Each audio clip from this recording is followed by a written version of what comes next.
चलिए, so let's start our session, है ना। गुड्स एंड सर्विसेज टैक्स का एक जो बहुत इंपॉर्टेंट टॉपिक है वो है registration under goods and services tax. बराबर क्लियर है। तो आज अपना सेशन ही इसी पर है कि जीएसटी में रजिस्ट्रेशन कैसे होता है, उसमें अगर अमेंडमेंट करना है तो कैसे होता है, और कैंसिलेशन का क्या प्रोविजन है, तो अपन देखेंगे। सबसे पहले आप एक चीज समझ लीजिए कि registration under goods and services tax के बारे में जो लिखा गया है वो लिखा गया है सेक्शन 22 टू सेक्शन 30 में। क्लियर। कहां से लेके कहां तक के सेक्शंस कवर करने हैं आज अपने को कवर करना है सेक्शन 22 से लेके section 30 of CGST act 2017। Clear. तो कौन से एक्ट में अपन पढ़ने वाले हैं? सीजीएसटी एक्ट 2017 में पढ़ने वाले हैं। कहां से लेके कहां तक? सेक्शन 22 से लेके सेक्शन 30 तक। चलिए एक बार अपन सारे सेक्शंस की समरी देख लेते हैं कि कौन से सेक्शन में क्या है। बराबर क्लियर। कुछ डाउट रहेगा तो आप कमेंट करिएगा, मैं आपको सॉल्व करके दूंगा। देखिए section 22 talks about person liable for registration. Section 22 बात करता है कौन लोगों को रजिस्ट्रेशन कराना पड़ेगा जीएसटी में। Section 23 talks about person not liable for registration. Clear. तो 22 बात करता है पर्सन लाइबल फॉर रजिस्ट्रेशन की, कि सेक्शन 22 बोलता है भाई किसको रजिस्ट्रेशन कराना है। सेक्शन 23 बोलता है person not liable for registration, किसको रजिस्ट्रेशन नहीं कराना है। Section 24 talks about compulsory registration. Clear. देखेंगे अपन सेक्शन 24 क्या है, अभी अपन सिर्फ हेडिंग देख लेते हैं। Section 24 talks about compulsory registration. Section 25 talks about process of registration, कि चलो अगर मुझे जीएसटी में रजिस्ट्रेशन कराना है तो कैसे कराऊं, वो बात करता है section 25। Section 26 talks about deemed registration, देखेंगे क्या है ये। Section 27 talks about registration of non resident taxable person and casual taxable person. बराबर। तो 27 किसकी बात करता है? Non resident taxable person and casual taxable person की। 28 talks about amendment in registration, की आपने रजिस्ट्रेशन तो करा लिया, अब अगर उसमें चेंजेस करवाने हैं तो कैसे होंगे, तो सेक्शन 28 है। Section 29 talks about cancellation of registration, कि अगर आपको रजिस्ट्रेशन कैंसिल कराना है तो कैसे होगा, वो सेक्शन 29 में है। और section 30 talks about revocation of cancellation of registration. 29 क्या था? Cancellation of registration. सेक्शन 30 बात करता है कि अगर मेरा रजिस्ट्रेशन कैंसिल हो गया तो मैं वापस कैसे ले लूं, है ना। कैंसिलेशन को कैंसिल कैसे करवा दूं, मतलब मेरा रजिस्ट्रेशन कैंसिल कर दिया डिपार्टमेंट ने, तो मुझे मेरा रजिस्ट्रेशन वापस कैसे मिलेगा, वो सेक्शन 30 है। क्लियर। तो 22 से लेके सेक्शन 30 तक आज अपने को कवर करने का। आई होप आपको सारे सेक्शन की हेडिंग क्लियर होगी। चलिए बताइए सारे सेक्शन की हेडिंग क्लियर है क्या, जल्दी बोलिए, फिर आगे बढ़ते हैं। बताइए भाई सारे सेक्शन की हेडिंग क्लियर है क्या, कि कुछ डिफिकल्टी है इसमें? ये तो अभी सिर्फ हेडिंग से, इनमें तो अपने को डिटेल में जाना ही है 22 से लेके 30, लेकिन कौन से सेक्शन में क्या है वो हेडिंग क्लियर हो गई है क्या, बताओ भाई।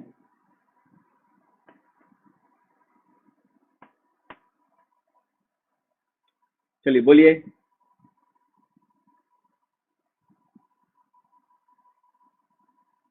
ओके ठीक है, सब लोग कह रहे हैं यस सर क्लियर है, ठीक है बराबर।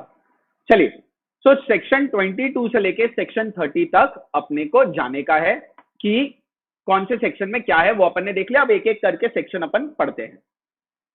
सबसे पहला सेक्शन जो है वो है सेक्शन 22। कौन सा? सेक्शन 22। सेक्शन 22 किसके बारे में बात करता है, चलो बोलो, अभी आप लोगों ने पढ़ा ना। सेक्शन 22 किसके बारे में बात करता है? सेक्शन 22 बात करता है person liable for registration. Clear. मतलब किसको रजिस्ट्रेशन कराना पड़ेगा, वो सेक्शन 22 बात करता है। अब देखिए जीएसटी दो चीजों पे लगता है, एक तो सर्विसेज पे और एक गुड्स पे। बराबर। अब ध्यान से समझिए, अगर आप सप्लायर ऑफ सर्विस हो, है ना, अगर आप क्या देते हो, सर्विस देते हो। क्लियर। और आपका एग्रीगेट टर्नओवर 20 लाख से ज्यादा है पर एनम, क्लियर? साल भर का जो टर्नओवर है वो कितने से ज्यादा है? 20 लाख से ज्यादा है। अगर आप कौन हो? अगर आप क्या देते हो? सर्विस सप्लाई करते हो और आपका साल भर का टर्नओवर 20 लाख से ज्यादा है तो आपको रजिस्ट्रेशन करवाना पड़ेगा। लेकिन आप बोलते हो सर मैं सर्विस नहीं सप्लाई करता, मैं तो गुड्स सप्लाई करता हूं। तो गुड्स अगर आप सप्लाई करते हो और आपका साल भर का टर्नओवर 40 लाख से ज्यादा है तो आपको रजिस्ट्रेशन करवाना पड़ेगा। क्लियर? अगर आप सर्विस सप्लाई करते हो और आपका रजिस्ट्रेशन 20 लाख, अगर आपका टर्नओवर 20 लाख से ज्यादा है तो आपको रजिस्ट्रेशन कराना पड़ेगा। अगर आप गुड्स सप्लाई करते हो और आपका एग्रीगेट टर्नओवर 40 लाख से ज्यादा है साल भर का तो आपको रजिस्ट्रेशन कराना पड़ेगा। लेकिन अगर आप स्पेशल स्टेट्स में हो, काय में हो? Special state. अब स्पेशल स्टेट कौन कौन से हैं? स्पेशल स्टेट देखिए, एक है मणिपुर, मिजोरम, नागालैंड और Tripura. If you are referring old notes तो वो चेंज हो चुका है, बाकी के स्टेट स्पेशल स्टेट से हट चुके हैं। अब 4 ही स्टेट स्पेशल स्टेट्स में, मणिपुर, मिजोरम, नागालैंड और त्रिपुरा। अगर आप इन 4 स्टेट्स में बिजनेस करते हो और आपका टर्नओवर अगर 10 लाख से ज्यादा है तो आपको रजिस्ट्रेशन कराना पड़ेगा। आई होप पहली कुछ कंडीशन आपको क्लियर हो गई होगी। क्लियर? वापस एक बार रिवाइज कर रहे हैं।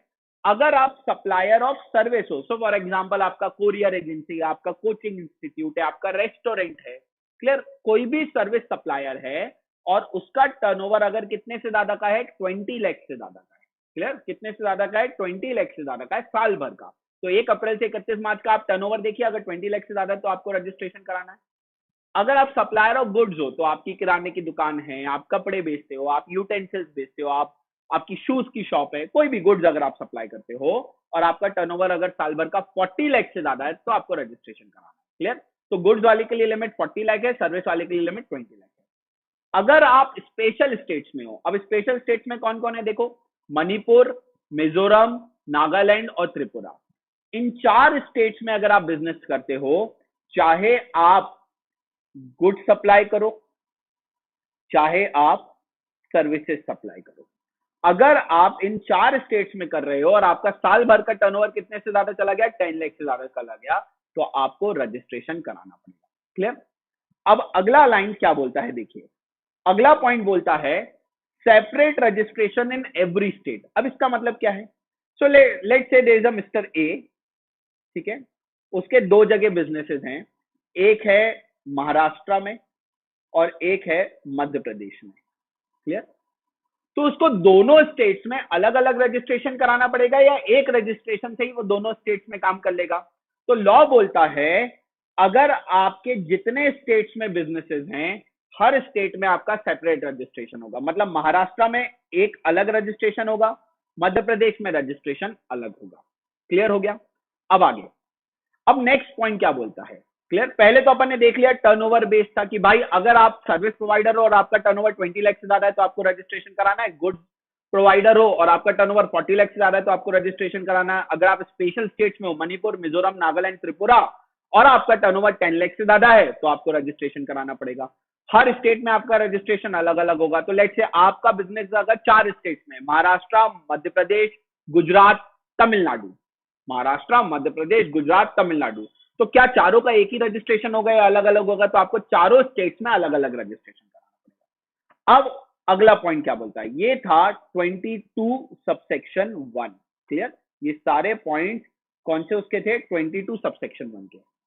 अब 22 सबसेक्शन 2 क्या बोलता है देखिए, 22 सबसेक्शन 2 बोलता है कि मान लीजिए जीएसटी कब आया? सर जीएसटी आया 1 जुलाई 2017 को। बराबर? कब आया? 1 जुलाई 2017 को। तो 1 जुलाई 2017 के पहले कोई लॉ नहीं था क्या? था ना सर, सर्विस टैक्स था। तो अगर मान लीजिए मैं पहले सर्विस टैक्स में रजिस्टर्ड था, मेरा बिजनेस पहले से था, मैं सर्विस टैक्स में रजिस्टर्ड था, तो मेरे पास कोई एग्जिस्टिंग लॉ में लाइसेंस था, है ना, रजिस्ट्रेशन था सर्विस टैक्स में। तो गवर्नमेंट ने सबसेक्शन 2 में क्या बोला? अगर आप पहले से किसी और लॉ में रजिस्टर्ड हो, जीएसटी आने के पहले से किसी और लॉ में रजिस्टर्ड हो, फॉर एग्जांपल मैं सर्विस टैक्स में रजिस्टर्ड था या पहले वैट होता था तो मैं वैट में रजिस्टर्ड था, तो आपको जीएसटी में रजिस्ट्रेशन कंपलसरी रहेगा, चाहे आपका टर्नओवर 20-40 लाख से ज्यादा हो या कम हो, हमें उससे कोई फर्क नहीं। तो अगर आप मान लीजिए सर्विस टैक्स में रजिस्टर्ड थे या वैट में रजिस्टर्ड थे या एक्साइज ड्यूटी में रजिस्टर्ड थे, बराबर, पहले होता था एक्साइज ड्यूटी, तो आप पहले जीएसटी आने के पहले जो एग्जिस्टिंग लॉस थे, क्या थे एग्जिस्टिंग लॉस, अगर आप उसमें रजिस्टर्ड थे तो आपको जीएसटी में रजिस्ट्रेशन कंपलसरी है। अब सबसेक्शन 3 क्या बोलता है, देखो, business transfer to another person. For example, मैं अभी तक बिजनेस कर रहा था, सपोज कपड़े बेचने का, क्लियर, मेरी एक दुकान थी, मेरा टर्नओवर 40 लाख से ज्यादा था, मैं गुड्स बेच रहा हूं, कपड़े गुड्स में मेरा टर्नओवर 40 लाख से ज्यादा था, तो मैंने अपना रजिस्ट्रेशन करवाया। अब मैंने सोचा यार ये बिजनेस तो मुझे नहीं करना है, तो मैंने ये बिजनेस आपको बेच दिया, तो क्या वही रजिस्ट्रेशन कंटिन्यू होगा या आपको नया रजिस्ट्रेशन कराना पड़ेगा? समझ में आ रहा है? अभी तक मैं बिजनेस करता था, मेरा टर्नओवर 40 लाख से ऊपर था, तो मैंने जीएसटी का रजिस्ट्रेशन करा के रखा था, क्योंकि गवर्नमेंट क्या बोलती है, अगर आप गुड्स बेच रहे हो और आपका रजिस्ट्रेशन, आपका टर्नओवर 40 लाख से ज्यादा है तो आपको रजिस्ट्रेशन कराना है। तो मेरे साथ क्या हुआ, मैं अभी तक कपड़े बेचने की दुकान थी मेरी, बराबर, तो और मेरा टर्नओवर 40 लाख से ज्यादा था, तो मैंने अपने आप को जीएसटी में रजिस्टर कराया। अब मैंने सोचा यार मुझे बिजनेस नहीं करना, तो मैंने अपना बिजनेस आपको बेच दिया। तो मुझे बताइए, क्या आपको न्यू रजिस्ट्रेशन लेना पड़ेगा या मेरा ही रजिस्ट्रेशन पे आप बिजनेस कंटिन्यू कर पाएंगे? जल्दी बताइए, न्यू रजिस्ट्रेशन होगा या जो एग्जिस्टिंग रजिस्ट्रेशन है उसी पे काम चल जाएगा? चलिए बोलिए, जल्दी बताइए क्या होगा। आपको न्यू रजिस्ट्रेशन लेना पड़ेगा या एग्जिस्टिंग रजिस्ट्रेशन जो मेरे नाम पर है उस पर ही आप बिजनेस कर लोगे?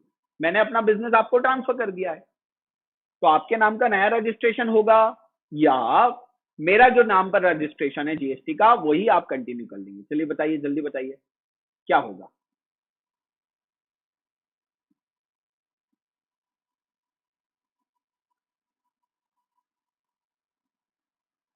रिद्धि बोल रही है सर नया रजिस्ट्रेशन लेना पड़ेगा, ठीक है। बाकी लोग, साई बोल रही है न्यू रजिस्ट्रेशन, अमीशा बोल रही है न्यू, निसर्ग बोल रहा है न्यू, पूर्वी बोल रही है न्यू, प्राची न्यू। तो देखिए क्या होगा,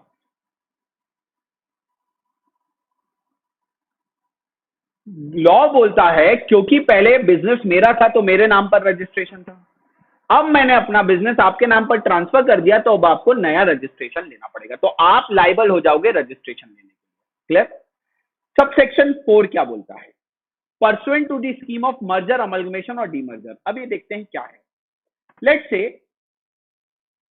there is a company X limited, there is a company Y limited. Clear? दोनों अपना अपना अलग अलग बिजनेस कर रहे थे, अब दोनों का हो गया मर्जर। मर्जर में क्या होता है, दो कंपनीज आपस में मिल जाती हैं और दोनों ने मिलकर बना ली जेड लिमिटेड, मतलब एक्स लिमिटेड के असेट और लाइबिलिटी जेड में चले गए, वाई लिमिटेड के असेट और लाइबिलिटी जेड में चले गए, मतलब एक्स और वाई का मर्जर होके नई कंपनी बन गई जेड। तो क्या जेड लिमिटेड को नया रजिस्ट्रेशन लेना पड़ेगा या एक्स और वाई का ही रजिस्ट्रेशन कंटिन्यू होगा? तो लॉ बोलता है अगर मर्जर या अमलगमेशन हो गया है, क्लियर, अगर क्या हो गया मर्जर एंड अमलगमेशन, तो मर्जर और अमलगमेशन के बाद जो न्यू एंटिटी फॉर्म होगी, जैसे अपने एग्जांपल में कौन फॉर्म हुआ, जेड लिमिटेड फॉर्म हुआ, तो अब जेड लिमिटेड का नया रजिस्ट्रेशन होगा। क्लियर? मतलब सेक्शन 22 में अपने को दो चीजें निकल के आ रही हैं। क्लियर? देखते हैं कौन सी दो चीजें निकल के आ रही हैं, चलिए ध्यान देंगे। सेक्शन 22 बोलता है भाई चार लोग लायबल होंगे रजिस्ट्रेशन के लिए। एक तो आपको देखना है उनका एग्रीगेट टर्नओवर, क्लियर। दूसरा देखना है एग्जिस्टिंग लॉ। तीसरा आपको देखना है ट्रांसफर ऑफ बिजनेस। और चौथा आपको देखना है मर्जर या अमलगमेशन। क्लियर? अगर आप एग्रीगेट टर्नओवर को भी तीन पार्ट में डिवाइड कर दीजिए, या तो आप सर्विस दे रहे होगे, या तो आप सर्विस दे रहे होगे, या तो आप गुड्स दे रहे होगे, बराबर, या आप स्पेशल स्टेट्स में होगे। अगर आप सर्विस दे रहे हो तो आपका बताओ कितने से ज्यादा एग्रीगेट टर्नओवर होना चाहिए, बताओ, रजिस्ट्रेशन के लिए आप लाइबल हो जाओगे, जल्दी बताओ, बताओ। अगर आप सर्विस दे रहे हो तो आपको कितने टर्नओवर के ऊपर रजिस्ट्रेशन कराना पड़ेगा? चलिए जल्दी बताइए।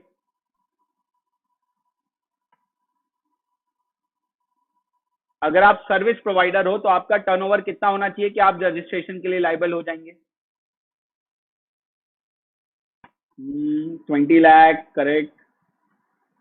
बाकी लोग भाई जल्दी बताओ।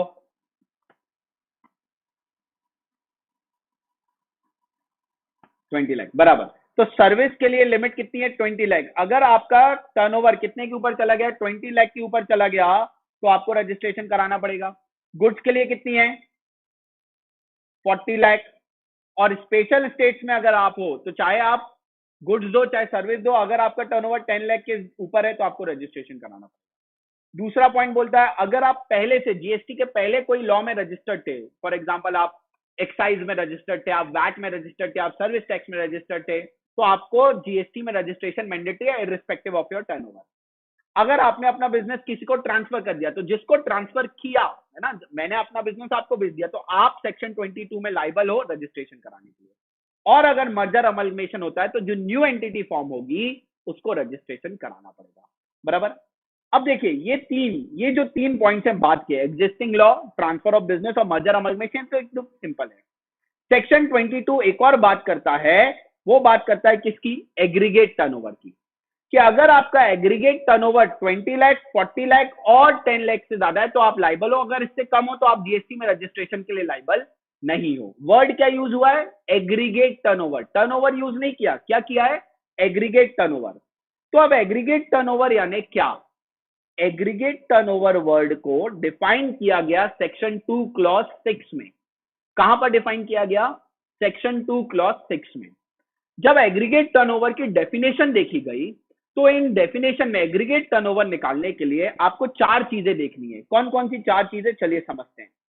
सबसे पहले आपको देखना है टैक्सेबल सप्लाईज, फिर आपको देखना है एग्जम सप्लाईज, फिर आपको देखना है एक्सपोर्ट, और फिर देखना है इंटर स्टेट सप्लाईज। फिर से समझिए, देखिए, मान लीजिए मैं जीएसटी में रजिस्ट्रेशन कराने के लिए लाइबल हूं या नहीं हूं, तो आपको मेरा एग्रीगेट टर्नओवर देखना पड़ेगा। बराबर। मैं जीएसटी में रजिस्ट्रेशन कराने के लिए लाइबल हूं या नहीं हूं तो आपको मेरा एग्रीगेट टर्नओवर देखना पड़ेगा। अगर मेरा एग्रीगेट टर्नओवर लिमिट के ज्यादा था तो मेरा रजिस्ट्रेशन हो जाएगा, मेरे को रजिस्ट्रेशन कराना पड़ेगा। अगर एग्रीगेट टर्नओवर लिमिट से नीचे तो मैं लाइबल नहीं हूं। क्लियर? तो मेरा आप एग्रीगेट टर्नओवर कैसे निकालोगे? जब आप किसी पर्सन का एग्रीगेट टर्नओवर निकालोगे तो आपको चार चीजें देखनी है। पहले क्या देखनी है? आपको सबसे पहले देखनी है टैक्सेबल सप्लाईज, मतलब मैंने कितने रुपए के गुड्स और सर्विसेज जिसके ऊपर जीएसटी वो सप्लाई किया, प्लस एग्जाम सप्लाईज, मैंने कितने रुपए के गुड्स और सर्विसेज ऐसे बेचे जिसके ऊपर जीएसटी नहीं है। तीसरा एक्सपोर्ट, जो मैंने एक्सपोर्ट किया इंडिया के बाहर बेचा वो।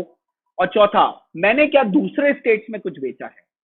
इन चारों का टोटल अगर 20 या 40 लाख के ऊपर आ रहा होगा तो मुझे रजिस्ट्रेशन कराना पड़ेगा। एग्जाम्पल, चलिए एग्जाम्पल देखते हैं। लेट से एक कंपनी है एक्स लिमिटेड, ठीक है, इसका टैक्सेबल सप्लाई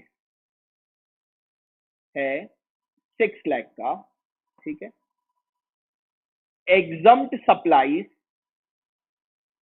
है 10 लाख का, इसने एक्सपोर्ट भी किया है 5 लाख का, और इसने इंटर स्टेट भी बेचा है, मतलब दूसरे स्टेट्स में भी सप्लाई करी है 4 लाख की। क्लियर? ये है सर्विस प्रोवाइडर। क्या है? Service provider. क्लियर? अब मैं आपको एक एक टर्म क्लियर करके दे रहा हूं, फिर आप मुझे बताइएगा इसको रजिस्ट्रेशन करना पड़ेगा। टैक्सेबल सप्लाईज मतलब ऐसी चीजें जिसके ऊपर जीएसटी है वो बेची इसने 6 लाख रुपए की। एग्जाम सप्लाईज मतलब वो चीजें जिनके ऊपर जीएसटी नहीं है वो बेची है 10 लाख रुपए की। इसने इंडिया के बाहर एक्सपोर्ट किया है 5 लाख रुपए का। और इंटर स्टेट है ना, एक स्टेट से दूसरे स्टेट जो बेचा है वो बेचा है 4 लाख रुपए का। आप मुझे बताओ इसको जीएसटी में रजिस्ट्रेशन कराना पड़ेगा या नहीं कराना पड़ेगा? चलिए बोलिए। Taxable supply 6 lakh, exempt supply 10 lakh, export 5 lakh, inter state 4 lakh, और ये है सर्विस प्रोवाइडर। क्या इसको जीएसटी में रजिस्ट्रेशन कराना पड़ेगा? या जीएसटी में रजिस्ट्रेशन नहीं कराना पड़ेगा? चलिए बताइए, जल्दी बताइए, रजिस्ट्रेशन कराना पड़ेगा या नहीं कराना पड़ेगा? जिज्ञासा बोल रही है यस सर कराना पड़ेगा, ठीक है। और याशिका का डाउट है, याशिका वो अमेंडमेंट आ गया उसको ठीक कर लीजिए। रिद्धि बोल रही है यार रजिस्ट्रेशन विल बी डन, ठीक है। और कोई answer? Prachi yes, liable for Rohit बोल रहा है यस, याशिका रजिस्ट्रेशन करवाना पड़ेगा बराबर, पोइट्री सेक्शन यस, अमीशा करवाना पड़ेगा, जयेश बोल रहे हैं yes because it exceeds 20 lakh बराबर। तो देखिए अभी अपन समझते हैं कि इसको रजिस्ट्रेशन कराना पड़ेगा या नहीं कराना पड़ेगा, है ना। अपने को क्या देखना है? Aggregate turnover. एग्रीगेट टर्नओवर की मैंने आपको डेफिनेशन बताई, कहां दी है? सेक्शन 2 क्लॉज 6 में दी है। चार चीजें देखनी है, taxable supplies, exam supplies, export और इंटरस्टेट। अब अपने क्वेश्चन में ये भाई ने टैक्सेबल सप्लाईज करी 6 लाख, एग्जाम सप्लाईज करी 10 लाख, एक्सपोर्ट किया 5 लाख, 4 लाख, टोटल आप लोगे तो 16 और 4 20 और 25 लाख। इसका एग्रीगेट टर्नओवर आ गया 25 लाख बराबर। एग्रीगेट टर्नओवर अगर सर्विस प्रोवाइडर का 20 लाख के ऊपर है तो रजिस्ट्रेशन कराना पड़ेगा, और इसका चला गया है, मतलब ये लाइबल है जीएसटी रजिस्ट्रेशन के लिए। क्लियर? चलिए एक और एग्जांपल देता हूं, आप मुझे बताइएगा कि जीएसटी रजिस्ट्रेशन करवाना पड़ेगा या नहीं करवाना पड़ेगा। क्लियर? चलिए देखते हैं।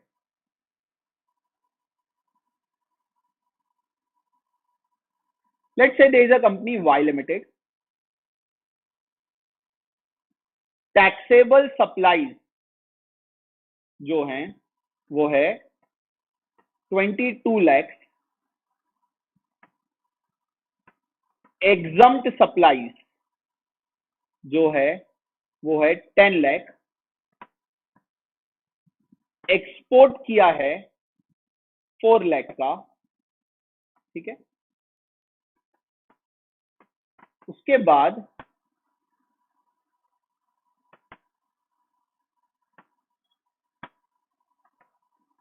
Inward supplies under reverse charge वो है 15 लाख की। चलिए, और ये सप्लायर ऑफ गुड्स है। बताइए क्या ये जीएसटी रजिस्ट्रेशन के लिए करवाना पड़ेगा, लाइबल है या नहीं है? चलिए बताइए। Taxable supplies 22 lakh, exam supplies 10 lakh, export किया है 4 lakh, inward supplies under reverse charge 15 lakh. क्या ये जीएसटी रजिस्ट्रेशन के लिए लाइबल है या नहीं है? बताइए, बोलिए।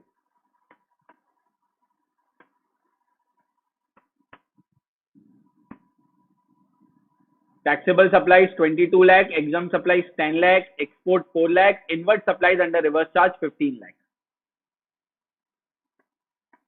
जयेश बोल रहा है no it does not exceed 40 lakh. Supplier of goods के लिए 40 लाख है, ठीक है। आप देखो 40 लाख के ऊपर जा रहा है या नहीं जा रहा है?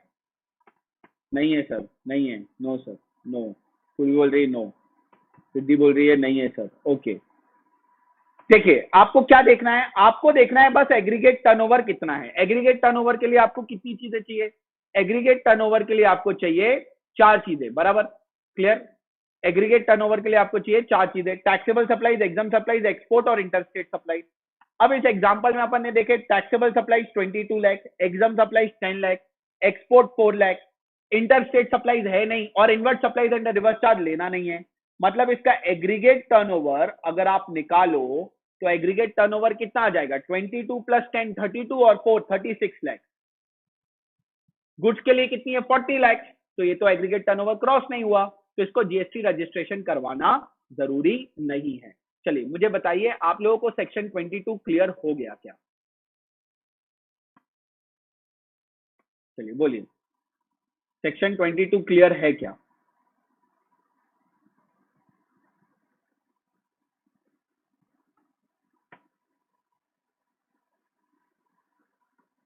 बताइए बताइए, सेक्शन 22 क्लियर है क्या?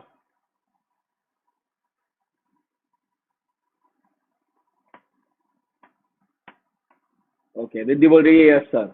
ठीक है, और बाकी लोगों को?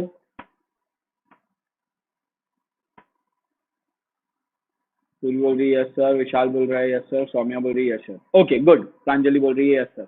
चलिए गुड, सेक्शन 22 आप लोगों को क्लियर हो गया है, तो अपन आगे बढ़ सकते हैं। ठीक है, सेक्शन 22 में अपन ने देख लिया पर्सन लाइबल फॉर रजिस्ट्रेशन। चलिए now let's go to section 23। ठीक है, सेक्शन 23 क्या बोलता है? Section 23 talks about person not liable for registration. मतलब सेक्शन 23 बोलता है अगर आप सेक्शन 23 में आते हो तो चाहे आपका टर्नओवर 20 लाख 40 लाख के ऊपर हो या 20-40 लाख के नीचे हो, अगर आपका नाम 23 में है, सेक्शन 23 में है, क्लियर? अगर आपका नाम कौन से सेक्शन में? सेक्शन 23 में है, तो आपके टर्नओवर से हमको कोई लेना देना नहीं है, आपको रजिस्ट्रेशन नहीं कराना है। तो अब अपने को देखना है कि सेक्शन 23 किसके बारे में बात करता है, ऐसे कौन से लोग हैं जिनका टर्नओवर 40 लाख या 20 लाख से ज्यादा भी रहा तो भी उनको रजिस्ट्रेशन नहीं कराना। Section 23 is divided into two subsections, subsection 1 and subsection 2। Clear? Subsection 1 क्या बोलता है? Any person exclusively supplying exempted goods और सर्विसेज और बोथ। ठीक है, अपन इसको अंडरलाइन करेंगे। एक तो ये वर्ड एक्सक्लूसिवली, क्लियर? ये वर्ड बहुत इंपॉर्टेंट है, आप लोगों के पास जो भी नोट्स होंगे उसमें आप अंडरलाइन करके रखेंगे। सेक्शन 23 सबसेक्शन 1 का पहला पॉइंट क्या बोल रहा है देखो। ठीक है, क्लॉज ए क्या बोल रहा है? एनी पर्सन सप्लाइंग एक्सक्लूसिवली क्या? एग्जम्प्टेड गुड्स और सर्विसेज और बोथ। मतलब 23(1)(a बोलता है अगर कोई person exclusively, what mean by exclusively? सिर्फ, इसके अलावा कुछ नहीं, सिर्फ एग्जम्प्टेड गुड्स और सर्विसेज या दोनों बेच रहा है। कौन से गुड्स और सर्विसेज बेच रहा है? एग्जम्प्टेड, मतलब जिसके ऊपर जीएसटी नहीं है। अगर आप सिर्फ वही बेच रहे हो तो आपको रजिस्ट्रेशन नहीं कराना। एग्जाम्पल देखते हैं क्या होगा इसका, चलिए देखते हैं।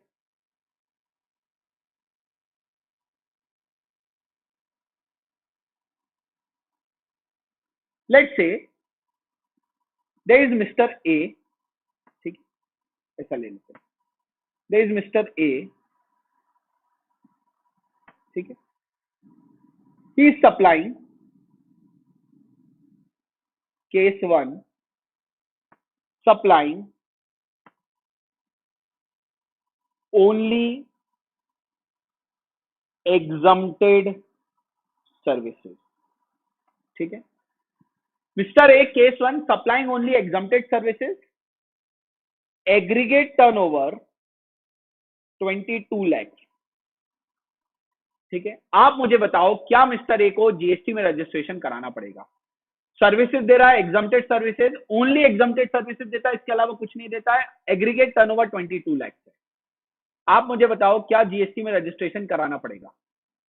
चलिए बोलिए, क्या मिस्टर ए का जीएसटी में रजिस्ट्रेशन होगा? सप्लाइंग ओनली एग्जम्प्टेड सर्विसेज, इसके अलावा वो कुछ नहीं बेचता है, 22 लाख रुपए उसका एग्रीगेट टर्नओवर है साल भर का, क्या उसका जीएसटी में रजिस्ट्रेशन होगा या नहीं होगा? फिर अपन केस 2 देखेंगे।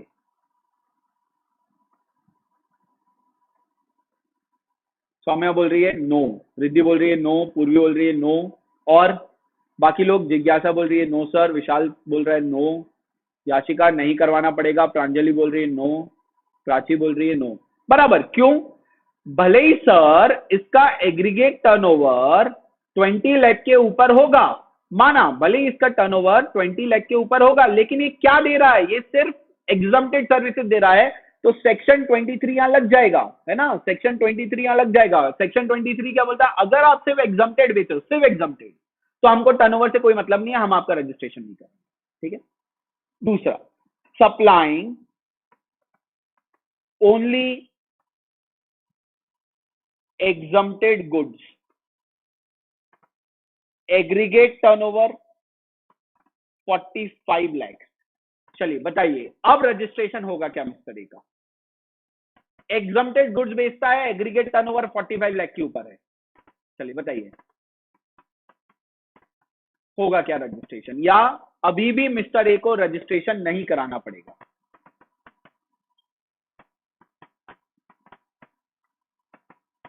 चलिए बोलिए, रजिस्ट्रेशन होगा या नहीं होगा अभी भी, बताइए। रिद्धि बोल रही है नो सर, बाकी लोग? पूरी बोल रही है नो सर, अमीशा बोल रही है नहीं होगा, साई बोल रही है नो, जयेश बोल रहा है नो, बाकी लोग क्या बोल रहे हैं बताइए, जल्दी बताइए, फिर अपन आगे बढ़ेंगे। नो, याशिका बोल रही है नहीं होगा रजिस्ट्रेशन, गुड। चलिए, सो ये तो अपने को समझ गया कि अगर आप सिर्फ एग्जम्प्टेड गुड्स या एग्जम्प्टेड सर्विसेज दे रहे हो तो आपको रजिस्ट्रेशन नहीं कराना। अब केस थ्री में मैं आपको कुछ एग्जांपल देता हूं, आप मुझे बताइए। Supplying both taxable goods and exempted goods, ठीक है, दोनों बेच रहा है, ठीक है, केस थ्री में दोनों बेच रहा है, टैक्सेबल गुड्स भी बेच रहा है, एग्जम्प्टेड गुड्स भी बेच रहा है। टैक्सेबल गुड्स जो बेचे वो बेचे हैं 32 लाख के, एग्जम्प्टेड गुड्स जो बेचे वो बेचे हैं 12 लाख के। अब बताइए, अब रजिस्ट्रेशन कराना पड़ेगा क्या? अब मिस्टर एक्स को रजिस्ट्रेशन कराना पड़ेगा क्या? टैक्सेबल गुड्स और एग्जम्प्टेड गुड्स दोनों बेच रहा है, टैक्सेबल गुड्स 32 लाख के हैं, एग्जम्प्टेड गुड्स 12 लाख के हैं।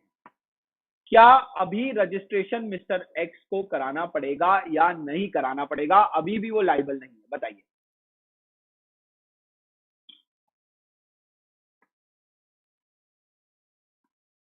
बोलिए।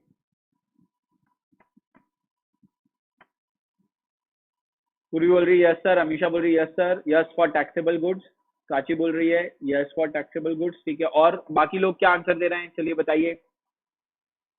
रोहित बोल रहा है यस सर, निसर्ग बोल रहा है यस सर, जयेश बोल रहा है no sir, yes sir liable for registration. देखो अभी अपन ने क्या देखा, अभी अपन ने देखा कि अगर कोई पर्सन है ना सिर्फ क्या बेच रहा है, अभी अपन ने सेक्शन 23 पढ़ा, अभी अपन ने देखा सेक्शन 23 का 1A क्या बोलता है, एक्सक्लूसिवली अगर आप एग्जम्प्टेड गुड्स और सर्विसेज बेच रहे हो तो आप लाइबल नहीं हो। लेकिन इस क्वेश्चन में है ना अपने तीसरे केस में क्या है, वो एक्सक्लूसिवली नहीं बेच रहा है, अब वो टैक्सेबल भी बेच रहा है, एग्जम्प्टेड भी बेच रहा है, क्योंकि दोनों बेच रहा है तो आपको उसका अब एग्रीगेट टर्नओवर देखना पड़ेगा। Aggregate turnover is coming 44 lakh और ये बेचता है गुड्स है, मतलब ये रजिस्ट्रेशन के लिए क्या हो गया, लाइबल।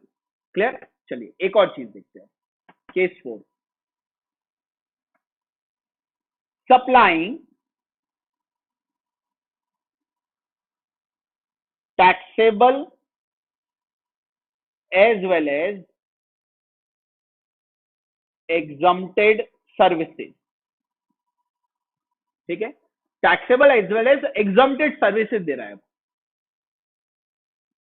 टैक्सेबल सर्विस जो दी वो दी 12 लाख की, एग्जम्प्टेड जो दी वो दी 6 लाख की।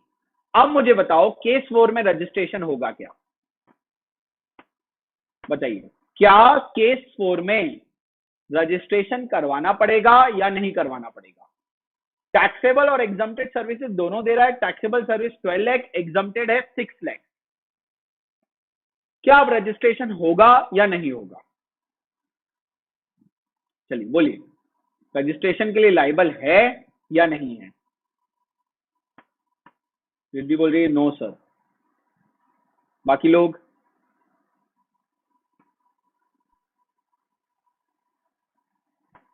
जयेश बोल रहा है नो सर, प्रीति बोल रही है नो नो, विशाल बोल रहे हैं नो सर। बराबर, अब रजिस्ट्रेशन नहीं होगा, क्यों नहीं होगा? क्योंकि देखो 23 तो यहां नहीं लगेगा, क्योंकि ये दोनों दे रहा है, टैक्सेबल और एग्जम्प्टेड दोनों दे रहा है, टैक्सेबल भी दे रहा है, एग्जम्प्टेड भी दे रहा है। 23 एग्जम्पशन कब देता है? जब आप सिर्फ क्या बेच रहे हो, एग्जम्प्टेड। अब आपको देखना पड़ेगा एग्रीगेट टर्नओवर, इसका एग्रीगेट टर्नओवर कितना आएगा, 18 लाख, सर्विस वाले के लिए कितना चाहिए, 20 लाख, तो ये रजिस्ट्रेशन के लिए लाइबल नहीं है। क्लियर? सो अपना 23(1)(a) हो गया कि 23(1)(a) बोलता है अगर आप एक्सक्लूसिवली एग्जम्प्टेड गुड्स या सर्विसेज या दोनों बेच रहे हो तो आप लाइबल नहीं। अब 23(1)(b क्या बोलता है? एग्रीकल्चरिस्ट है ना, फार्मर है ना, किसको? फार्मर। गवर्नमेंट ने बोला जो एग्रीकल्चरिस्ट है, जो फार्मर्स है, उनका टर्नओवर कितना भी हो, 40 लाख से ज्यादा हो, नीचे हो, उनको रजिस्ट्रेशन कराना बिल्कुल भी जरूरी नहीं है, हम उनको एग्जम्पशन दे दे रहे हैं। क्लियर? तो 23(1)(a) में उनको एग्जाम किया गया जो एग्जम्प्टेड गुड्स और सर्विसेज दे रहे थे। 23(1)(b) में किसको एग्जाम कर दिया? फार्मर्स को। तो अगर आप खेती किसानी करते हो, अगर आप फार्मर हो, तो आपको जीएसटी में रजिस्ट्रेशन नहीं कराना पड़ेगा। क्लियर? अब आते हैं 23(1)(a) हो गया, 1(b) हो गया। अब 23 subsection 2, the government may on the recommendation of GST council specify person who are exempted from registration। Section 23 subsection 2 power देता है गवर्नमेंट को। किसको? गवर्नमेंट को, सेंट्रल गवर्नमेंट को, कि ए और बी के अलावा, है ना, ए में इनको किया गया, बी में, ए और बी के अलावा अगर गवर्नमेंट को लगता है कि हमको किसी और को भी एग्जम्पशन देना चाहिए, तो 23(2) का पावर यूज करके गवर्नमेंट किसी और को भी एग्जम्पशन दे सकती है। 23(1)(a) में किसको एग्जाम किया? 23(1)(a) में एग्जाम किया जो सिर्फ एक्सक्लूसिवली क्या बेच रहे हैं? गुड्स और सर्विसेज, एग्जम्प्टेड वाले। 23(1)(b) में किसको एग्जाम किया? फार्मर को, एग्रीकल्चरिस्ट को कर दिया। 23 सबसेक्शन 2 में गवर्नमेंट ने बोला कि अगर हम ए और बी के अलावा कोई और भी हमको लगता है कि यार हमको इसको भी एग्जाम कर देना चाहिए, तो हम 23 सबसेक्शन 2 का पावर यूज करके हम उस पर्सन को भी क्या कर देंगे? एग्जाम कर देंगे। फिर गवर्नमेंट ने 23(2) का पावर यूज किया। क्लियर? 23(2) का पावर यूज किया और एक पर्सन को 23 सबसेक्शन 2 का पावर यूज किया और एक पर्सन को और एग्जम्प्ट किया। किसको एग्जम्प्ट किया देखते हैं। Let's say there is a mister X, there is mister Y. ठीक है? मिस्टर एक्स ने मिस्टर वाई को गुड्स या सर्विसेज सप्लाई किए। क्लियर? और ये सप्लाई किए गए रिवर्स चार्ज में। यहां पर मिस्टर एक्स हो गया सप्लायर, मिस्टर वाई हो गया रेसिपिएंट। क्लियर? मिस्टर एक्स ने मिस्टर वाई को गुड्स और सर्विसेज सप्लाई किए, टाइम में सप्लाई किए, रिवर्स चार्ज में।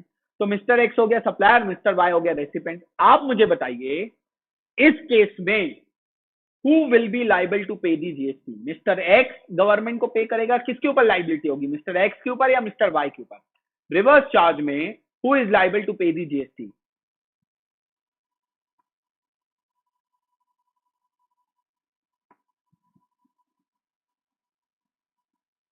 अमीशा बोल रही है सर अगर टैक्सेबल गुड्स एंड सप्लाई दोनों है तो एग्रीगेट टर्नओवर के दोनों को टर्नओवर को ऐड करेंगे? यस अमीशा, दोनों के टर्नओवर को ऐड करेंगे। सर वो हैंडीक्राफ्ट गुड्स वाले हट गए क्या? बेटा वो सेक्शन 24 में है, 23 में नहीं है, वो 24 में हैंडीक्राफ्ट वाला। जयेश चलिए बताइए, who will be liable to pay the GST? Mister X और मिस्टर वाई।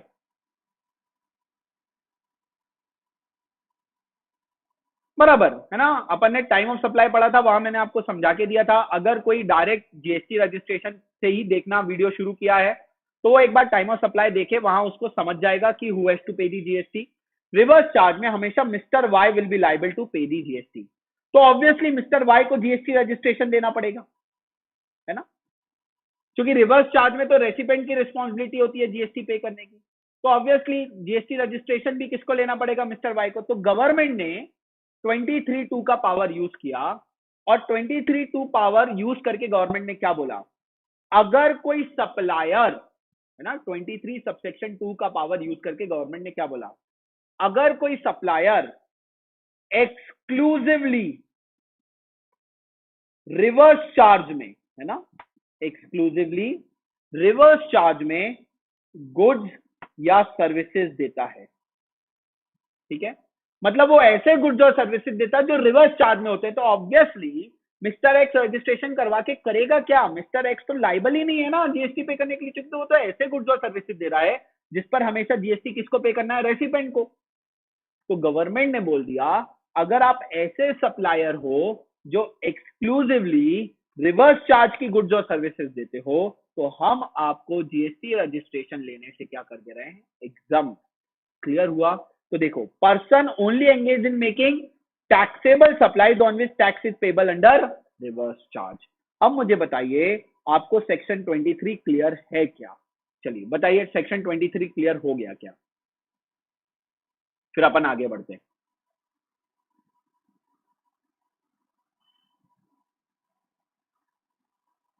चलिए बोलिए, जल्दी बताइए।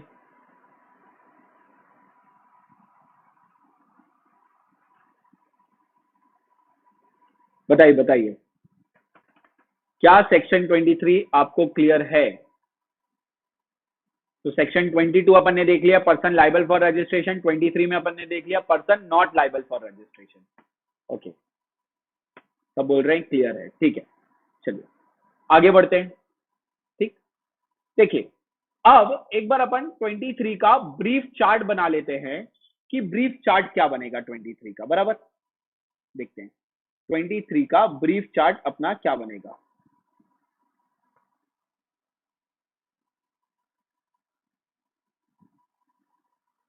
सेक्शन 23, सेक्शन 23 बोलता है person not liable for registration. 23 is divided into two subsections, subsection 1, subsection 2, बराबर। subsection 1 again talks about two person, A and B। A में बोला गया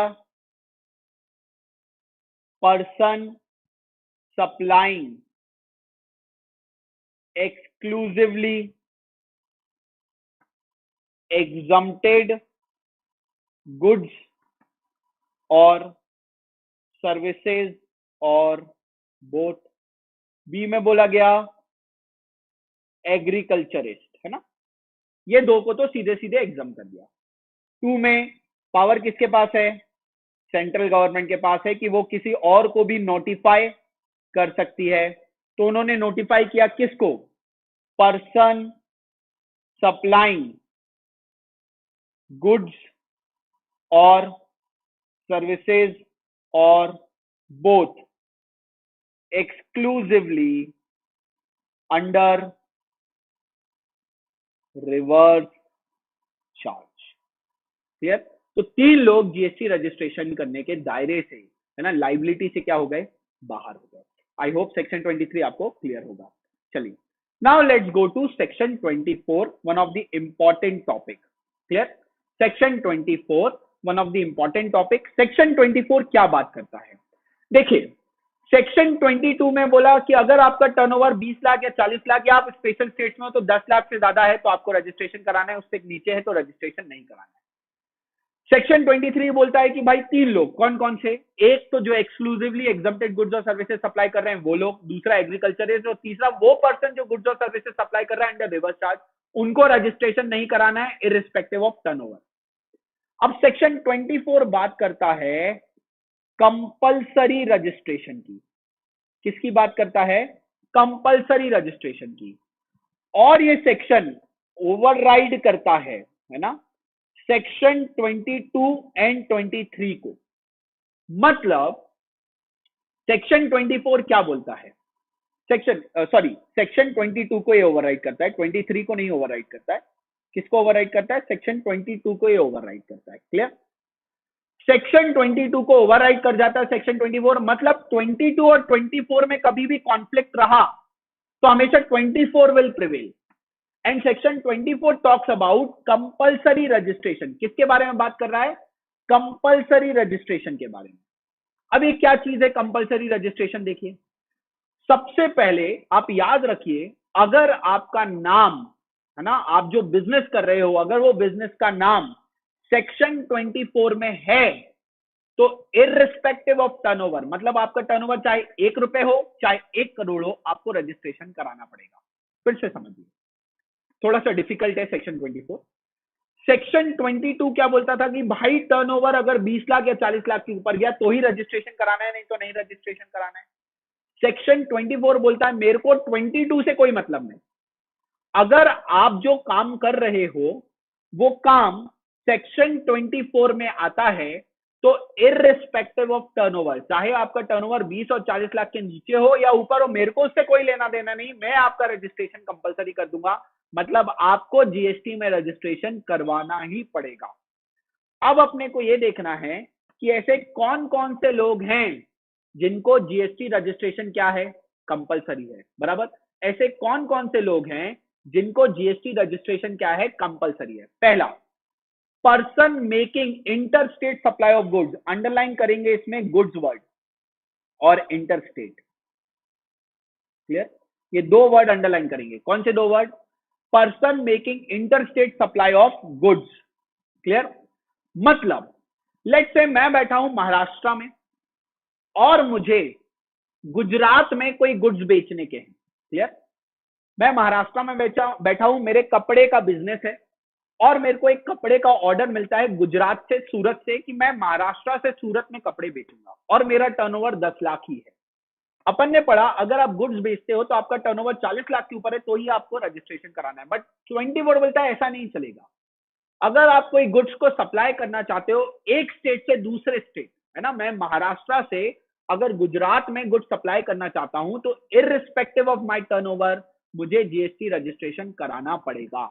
मतलब भले ही मेरा टर्नओवर 10 लाख है, मैं गुड्स सप्लाई कर रहा हूं, बट क्योंकि मेरा सप्लाई एक स्टेट से दूसरे स्टेट हो रहा है तो मुझे रजिस्ट्रेशन कंपलसरी है। मैं बगैर रजिस्ट्रेशन के गुड्स एक स्टेट से दूसरे स्टेट सप्लाई नहीं कर सकता, क्लियर। लेकिन ये बात किसकी है? सिर्फ गुड्स की, है ना, inter state supply of goods. अगर मैं inter state supply of service करना चाहता हूं तो वो अलाउड है। Inter state supply of service बगैर रजिस्ट्रेशन के भी कर सकते हैं। अगर आपका टर्नओवर 20 लाख के ऊपर गया तो ही आपको रजिस्ट्रेशन कराना पड़ेगा। मतलब फिर से एक बार अपन देखेंगे पहला पॉइंट, है ना, 24 ही सबसे डिफिकल्ट है, आगे जाके तो बहुत इजी हो जाएंगी चीजें। फिर से 24 क्या बोलता है? लेट्स से मैं महाराष्ट्र से गुजरात गुड्स सप्लाई करना चाहता हूं और मेरा टर्नओवर 5 लाख है, तो क्या मुझे रजिस्ट्रेशन कराना पड़ेगा? हाँ, कराना पड़ेगा, क्योंकि एक स्टेट से दूसरे स्टेट आप गुड्स तभी सप्लाई कर सकते हो जब आप जीएसटी में रजिस्टर्ड हो, इररिस्पेक्टिव ऑफ टर्नओवर। हमको टर्नओवर से कोई लेना देना। दूसरा केस, मैं महाराष्ट्र से गुजरात सर्विस देना चाहता हूं, मेरा टर्नओवर 5 लाख है, क्या मुझे रजिस्ट्रेशन कराना पड़ेगा? नहीं, आप बगैर रजिस्ट्रेशन कराए भी एक स्टेट से दूसरे स्टेट सर्विस दे सकते हो। आपका रजिस्ट्रेशन तभी होगा जब आपका एग्रीगेट टर्नओवर 20 लाख के ऊपर होगा, क्लियर। मुझे बताइए क्या 24 का पहला पॉइंट क्लियर है आप लोगों को? चलिए जल्दी बोलिए।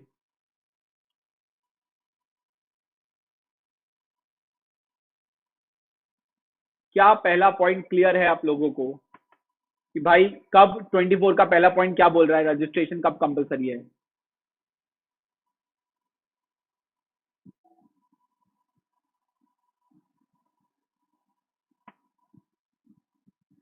चलिए जल्दी बताइए।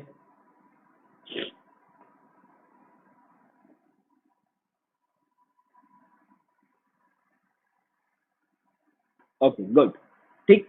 तो अपन ने ये समझ लिया कि भाई एक स्टेट से दूसरे स्टेट में अगर गुड्स बेचना है तो टर्नओवर से कोई लेना देना नहीं है, रजिस्ट्रेशन मैंडेटरी है। एक स्टेट से दूसरे स्टेट सर्विस देनी है तो 20 लाख के नीचे वाला भी बगैर रजिस्ट्रेशन के दे सकता है, क्लियर। अब दूसरा आता है कैजुअल टैक्सेबल पर्सन, क्लियर। दूसरा क्या आता है? Casual taxable person. अभी कैजुअल टैक्सेबल पर्सन क्या होता है आप समझिए, ठीक है, क्योंकि ये आप नया सुन रहे होंगे जो लोग पहली बार जीएसटी रजिस्ट्रेशन पढ़ रहे हैं, क्लियर। कैजुअल टैक्सेबल पर्सन उस पर्सन को बोला जाता है जिसका कोई फिक्स प्लेस ऑफ बिजनेस नहीं है, क्लियर। कैजुअल टैक्सेबल पर्सन उस पर्सन को बोला जाता है जिसका कोई फिक्स प्लेस ऑफ बिजनेस नहीं है। So for example let's say मेरी कपड़े की दुकान है ना, मेरी कपड़े की दुकान है महाराष्ट्र में, नागपुर में, ठीक है, परमानेंट दुकान है मेरी कपड़े की। अब क्या हुआ, सूरत में कपड़ों का एग्जीबिशन लगा गुजरात में, ठीक है, एग्जीबिशन लगा 5 दिन का। अब मैं 5 दिन के लिए सूरत में एग्जीबिशन लगाने जा रहा हूं, 5 दिन एग्जीबिशन करूंगा, जो भी लोग आएंगे एग्जीबिशन देखने वो कपड़े खरीदेंगे और मैं 5 दिन बाद जो भी एग्जीबिशन खत्म हो जाएगा तो मैं वापस से जाऊंगा। तो क्या सूरत में मेरा फिक्स प्लेस ऑफ बिजनेस है? नहीं सर, मेरा सूरत में फिक्स प्लेस ऑफ बिजनेस है ही नहीं, मैं तो 5 दिन के लिए स्टॉल लगाऊंगा और वापस से जाऊंगा। तो ऐसा पर्सन जो जिसका कोई फिक्स प्लेस ऑफ बिजनेस नहीं है उसको बोला जाता है कैजुअल टैक्सेबल पर्सन। और लॉ बोलता है, जैसे फॉर एग्जांपल आप मेरा एग्जांपल ले लीजिए, मेरा नागपुर में एक शॉप है कपड़ों का, क्लियर। तो मेरा नागपुर में तो फिक्स प्लेस ऑफ बिजनेस है, लेकिन मैं सूरत में एग्जीबिशन लगाने जा रहा हूं 5 दिन का। तो सूरत गुजरात में मैं कौन कहलाया, कैजुअल टैक्सेबल पर्सन। तो चाहे मेरा टर्नओवर कुछ भी हो, अगर मेरे को सूरत में जाके एग्जीबिशन लगाना है, सूरत के लिए मैं क्या कहला रहा हूं, सूरत के लिए मैं कहला रहा हूं कैजुअल टैक्सेबल पर्सन। तो मुझे पहले गुजरात में अपने आप को जीएसटी में क्या करना पड़ेगा, registered as a casual taxable person, उसके बाद ही मैं वहां एग्जीबिशन लगा पाऊंगा। तो ऐसा कोई भी पर्सन जिसका किसी स्टेट में फिक्स प्लेस ऑफ बिजनेस नहीं है ना, परमानेंट प्लेस ऑफ बिजनेस नहीं है, थोड़े बहुत दिनों के लिए बिजनेस करेगा फिर अपना स्टॉल बंद कर देगा, उसको क्या बोलेंगे, कैजुअल टैक्सेबल पर्सन, और उसको जीएसटी में वहां क्या होना पड़ेगा, रजिस्टर्ड। इसमें सिर्फ एक एग्जाम्पशन है, हैंडीक्राफ्ट गुड्स। जितने भी हैंडीक्राफ्ट आइटम वाले लोग हैं, है ना, देखो बहुत सारे लोग लगाते हैं हैंडीक्राफ्ट के एग्जीबिशन, उनको बोला है आपको रजिस्ट्रेशन नहीं कराना है, आपको रजिस्ट्रेशन तभी कराना है जब आपका टर्नओवर 40 लाख के ऊपर जाए। तो अगर आप हैंडीक्राफ्ट गुड्स के लिए कैजुअल टैक्सेबल पर्सन हो, मतलब आप हैंडीक्राफ्ट गुड्स का एग्जीबिशन लगाना चाहते हो, आप लगा लीजिए, आपको रजिस्ट्रेशन नहीं कराना पड़ेगा। आपको हैंडीक्राफ्ट गुड्स वालों को तभी रजिस्ट्रेशन कराना पड़ेगा जब टर्नओवर 40 लाख के ऊपर होगा। लेकिन अगर मेरी कपड़े की दुकान नागपुर में है और मैं सूरत में एग्जीबिशन लगाने जा रहा हूं, तो वहां पर मेरा फिक्स प्लेस ऑफ बिजनेस नहीं है, तो मैं कौन कहलाया, कैजुअल टैक्सेबल पर्सन। तो मुझे गुजरात में पहले क्या कराना पड़ेगा, जीएसटी में रजिस्ट्रेशन, उसके बाद ही मैं वहां पर एग्जीबिशन लगा पाऊंगा, नहीं तो नहीं लगा पाऊंगा। बताइए क्या सेकंड पॉइंट क्लियर है, चलिए जल्दी बोलिए।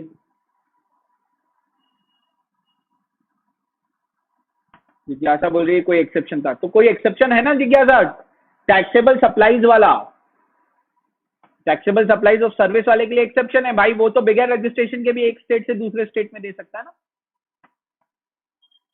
बताइए क्या कैजुअल टैक्सेबल पर्सन आप लोगों को क्लियर है। कैजुअल टैक्सेबल पर्सन कौन होता है वो अपन ने देख लिया, फिक्स प्लेस ऑफ बिजनेस जिसका नहीं होता है। अगर आप as a casual taxable person हो तो आपको पहले जीएसटी में क्या होना पड़ेगा, रजिस्टर्ड, उसके बाद ही आप उस स्टेट में एग्जीबिशन वगैरह लगा पाओगे। सिर्फ एग्जाम्पशन किसको दिया है, हैंडीक्राफ्ट गुड्स के जो लोग एग्जीबिशन लगाते हैं उनको रजिस्ट्रेशन नहीं भी कराया तो भी चलेगा 40 लाख तक। क्लियर, चलो क्लियर हो गया आप लोगों को, गुड। अब आगे बढ़ते हैं। तीसरा, person who is required to pay tax under reverse charge. अपन ने देखा रिवर्स चार्ज में who is liable to pay the GST, sir recipient is liable to pay the GST. तो अपन ने देखा रेसिपेंट को जीएसटी में रजिस्ट्रेशन मैंडेटरी है, उसका टर्नओवर कुछ भी हो, है ना। अब भी अपन ने एग्जांपल देखा था कि भाई रिवर्स चार्ज में who is liable to pay the GST, sir reverse charge में who is liable to pay the GST, चलो जल्दी बताओ। अपन ने देखा रिवर्स चार्ज में who is liable to pay the GST, recipient is liable to pay the GST. तो recipient irrespective of turnover, इसका टर्नओवर कितना भी उससे कोई मतलब नहीं है, इसको कंपलसरी कर देंगे क्या कराना, जीएसटी में रजिस्ट्रेशन कराना। क्लियर, तो ये तो एकदम सिंपल था सेक्शन 24 का थर्ड पॉइंट। अब अगला, person who is required to pay tax under section 9(5) that is e commerce operator. अब सेक्शन 9 सबसेक्शन 5 क्या है, सेक्शन 9 सबसेक्शन 5 में अपन ने पढ़ा हुआ है, चौथा पर्सन जिसको जीएसटी में रजिस्ट्रेशन कराना पड़ेगा वो कौन है, देखिए, है ना, person is required to pay tax under section 9(5). Section 9 subsection 5 में दो लोग गवर्नमेंट ने नोटिफाई किए हैं। कितने लोग नोटिफाई किए हैं, दो लोग नोटिफाई किए हैं। एक, ऑनलाइन कैब सर्विसेज जो दे रहे हैं, तो फॉर एग्जांपल ओला, उबर, है ना, तो गवर्नमेंट ने बोला ये जितने भी ऑनलाइन कैब सर्विस वाले हैं, तो ओला, उबर, इनका टर्नओवर जितना भी हो, ओला, उबर को जीएसटी रजिस्ट्रेशन कराना पड़ेगा। दूसरा, ऑनलाइन अकोमोडेशन बुकिंग वेबसाइट जितनी भी हैं, ऑनलाइन अकोमोडेशन बुकिंग वेबसाइट्स कौन कौन सी हैं, मेक माई ट्रिप, बराबर, यात्रा, गो आई बीबो। तो दो लोग सेक्शन 9 सबसेक्शन 5 में, दो लोग online operators, e commerce operators, दो लोग ऐसे हैं जिनको नोटिफाई किया गया है। कौन से दो लोग, एक ऑनलाइन कैब बुकिंग तो ओला उबर, ऑनलाइन अकोमोडेशन बुकिंग तो बुक माई, मेक माई ट्रिप, गो आई बीबो, यात्रा। इन लोगों को बोला है आपका रजिस्टर, आपका कितना भी टर्नओवर हो उससे कोई मतलब नहीं है, आपको रजिस्ट्रेशन कंपलसरी है। क्लियर, उसके बाद अगला, person who is required to collect TCS, है ना, जैसे इनकम टैक्स में एक कॉन्सेप्ट है टीसीएस, आपको यहाँ पर तो नहीं है एग्जीक्यूटिव लेवल पे, आपको फाइनल लेवल पर है, तो टीसीएस पर जब अपन सेशन लेंगे टीसीएस पर तब वहां देखेंगे। सेक्शन 51 और 52 में टैक्स कलेक्शन एट सोर्स के बारे में लिखा गया है, टीसीएस के बारे में। तो जिन लोगों को भी क्या कलेक्ट करना है टीसीएस, उनको जीएसटी रजिस्ट्रेशन कंपलसरी है। अगला, non resident taxable person making taxable supply. India के बाहर वाला आके अगर इंडिया में कोई चीज बेचना चाहता है, क्लियर, इंडिया के बाहर वाला आके अगर इंडिया में कोई चीज बेचना चाहता है, मतलब वो नॉन रेसिडेंट हो गया, इंडिया के बाहर वाला है, क्योंकि इंडिया में वो बेच रहा है तो टैक्सेबल पर्सन हो गया इंडिया में। तो अगर इंडिया के बाहर वाला आके इंडिया में कोई भी चीज बेचना चाहता है तो लॉ बोलता है पहले उसको जीएसटी में क्या कराना पड़ेगा, रजिस्ट्रेशन, उसके बाद ही हम उसको बिजनेस करने देंगे। तो नॉन रेसिडेंट पर्सन ये नहीं बोल सकता मेरा टर्नओवर तो 20 लाख और 40 लाख के नीचे है। लॉ बोलता नहीं, अगर तुम इंडिया के बाहर के हो और तुम कहां सप्लाई कर रहे हो, इंडिया में सप्लाई कर रहे हो, तो तुम पहले इंडिया में जीएसटी का क्या कराओ, registration. Person who is required to deduct tax, है ना, जो लोगों को जीएसटी में क्या डिडक्ट करना है, टीडीएस। तो जैसे टीसीएस है वैसे टीडीएस भी है, एग्जीक्यूटिव लेवल पे नहीं है, फाइनल लेवल पर है। फाइनल के लिए मैं अलग से टीसीएस टीडीएस पे वीडियो अपलोड करूंगा, वहां पर समझ लेंगे। तो जिन लोगों को भी टीसीएस या टीडीएस कलेक्ट करना है, बराबर, उन लोगों को जीएसटी में रजिस्ट्रेशन कंपलसरी है। अगर आप टीसीएस और टीडीएस कलेक्ट करने के लिए लाइबल हो सेक्शन 51 और 52 में जीएसटी एक्ट के, तो आपको रजिस्ट्रेशन मैंडेटरी है इररिस्पेक्टिव ऑफ टर्नओवर। अगला है इनपुट सर्विस डिस्ट्रीब्यूटर। अपन इसके बारे में जब सेक्शन 20 पढ़ेंगे तब अपन देखेंगे। अभी आप सिर्फ इतना याद रखिए कि अभी अगर आप कौन हो, इनपुट सर्विस डिस्ट्रीब्यूटर, सेक्शन 20 में अपन इसके बारे में देखेंगे, अपन इस पर भी एक क्लास लेने वाले इनपुट सर्विस डिस्ट्रीब्यूटर पे। अगर आप कौन हो, इनपुट सर्विस डिस्ट्रीब्यूटर, तो आपको रजिस्ट्रेशन कंपलसरी है, क्लियर। उसके बाद every electronic commerce operator, every electronic commerce operator मतलब ऑनलाइन वेबसाइट जितनी भी है, फ्लिपकार्ट, एमेजॉन, मिंत्रा, उसके बाद ओएलएक्स, जितनी भी ई कॉमर्स ऑपरेटर है जो ऑनलाइन सेल और परचेज करते हैं, वो सारे वेबसाइट्स को बोला है कि आपको जीएसटी रजिस्ट्रेशन कंपलसरी है, अदरवाइज हम आपको बिजनेस नहीं करने देंगे। तो हर ई कॉमर्स ऑपरेटर को जीएसटी रजिस्ट्रेशन क्या कर दिया, कंपलसरी। उसके बाद every person supplying online information and database access or retrieval services from a place outside India to a person in India।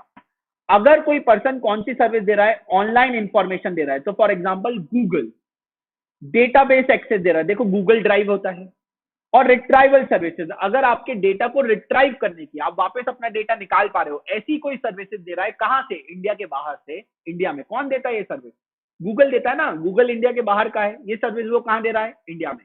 तो इंडिया के बाहर से अगर कोई भी कौन सी सर्विस दे रहा है, ऑनलाइन इंफॉर्मेशन, डेटाबेस एक्सेस या रिट्राइवल सर्विसेज, कहां से दे रहा है, आउटसाइड इंडिया से, कहां दे रहा है, इंडिया में, तो उसको भी जीएसटी में रजिस्ट्रेशन कराना पड़ेगा, उसके बाद ही वो ये बिजनेस कर पाएगा। और इसके अलावा सच अदर पर्सन एज में बी नोटिफाइड, इसके अलावा गवर्नमेंट को लगता है कि किसी और को कंपलसरी लिस्ट में डालना चाहिए, तो उसको भी गवर्नमेंट इस लिस्ट में डाल देगी। और फिर जितने लोगों का इस लिस्ट में नाम आया, उन लोगों के टर्नओवर से कोई लेना देना नहीं है, उन लोगों को जीएसटी रजिस्ट्रेशन क्या हो जाएगा, कंपलसरी। क्लियर हुआ क्या सेक्शन 24? बताइए, चलिए बताइए, क्या सेक्शन 24 क्लियर है? आपको ये लिस्ट याद करना पड़ेगी सेक्शन 24 की, कि कौन कौन से लोग इररिस्पेक्टिव ऑफ टर्नओवर, है ना, इररिस्पेक्टिव ऑफ टर्नओवर, मतलब 20 लाख के ऊपर हो नीचे हो, 40 लाख के ऊपर हो नीचे हो, कोई फर्क नहीं पड़ता, उन लोगों को जीएसटी रजिस्ट्रेशन क्या रहेगा, कंपलसरी। बताइए, क्या आप लोगों को क्लियर है सेक्शन 24? चलिए बोलिए जल्दी।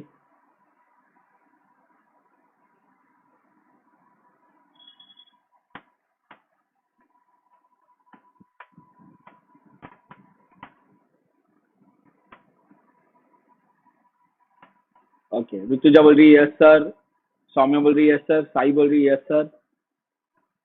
Okay, poetry yes sir, Satish बोल रहा है यस सर। ओके, सो अपन ने सेक्शन 22 देख लिया, पर्सन लाइबल फॉर रजिस्ट्रेशन। अपन ने 23 देख लिया, person not liable for registration. Upon section 24 में देख लिया किन किन को रजिस्ट्रेशन कंपलसरी है इररिस्पेक्टिव ऑफ टर्नओवर।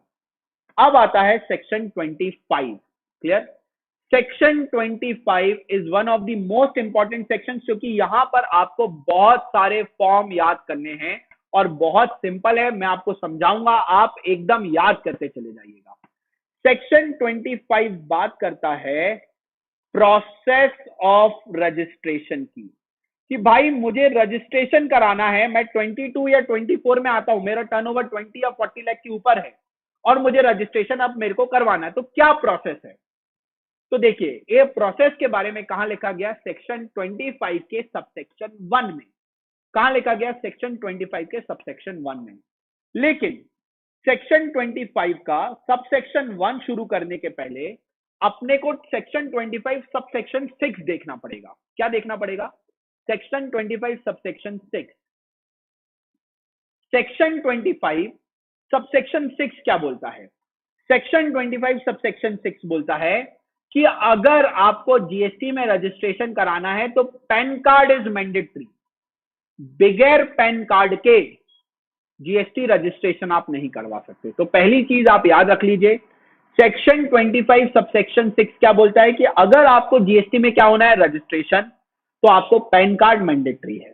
क्लियर, चलिए ये हो गया 25/6।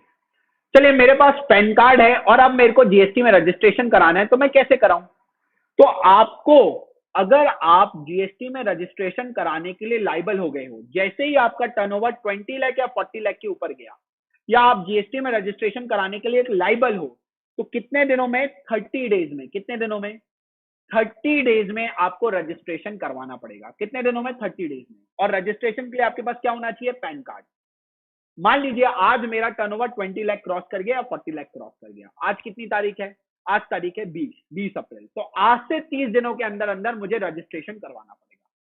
कैसे करवाना पड़ेगा, तो अगर आप अपना जीएसटी में क्या करवाना चाहते हो, रजिस्ट्रेशन, तो उसके लिए आपको करनी पड़ेगी एप्लीकेशन। क्या करना पड़ेगी, एप्लीकेशन।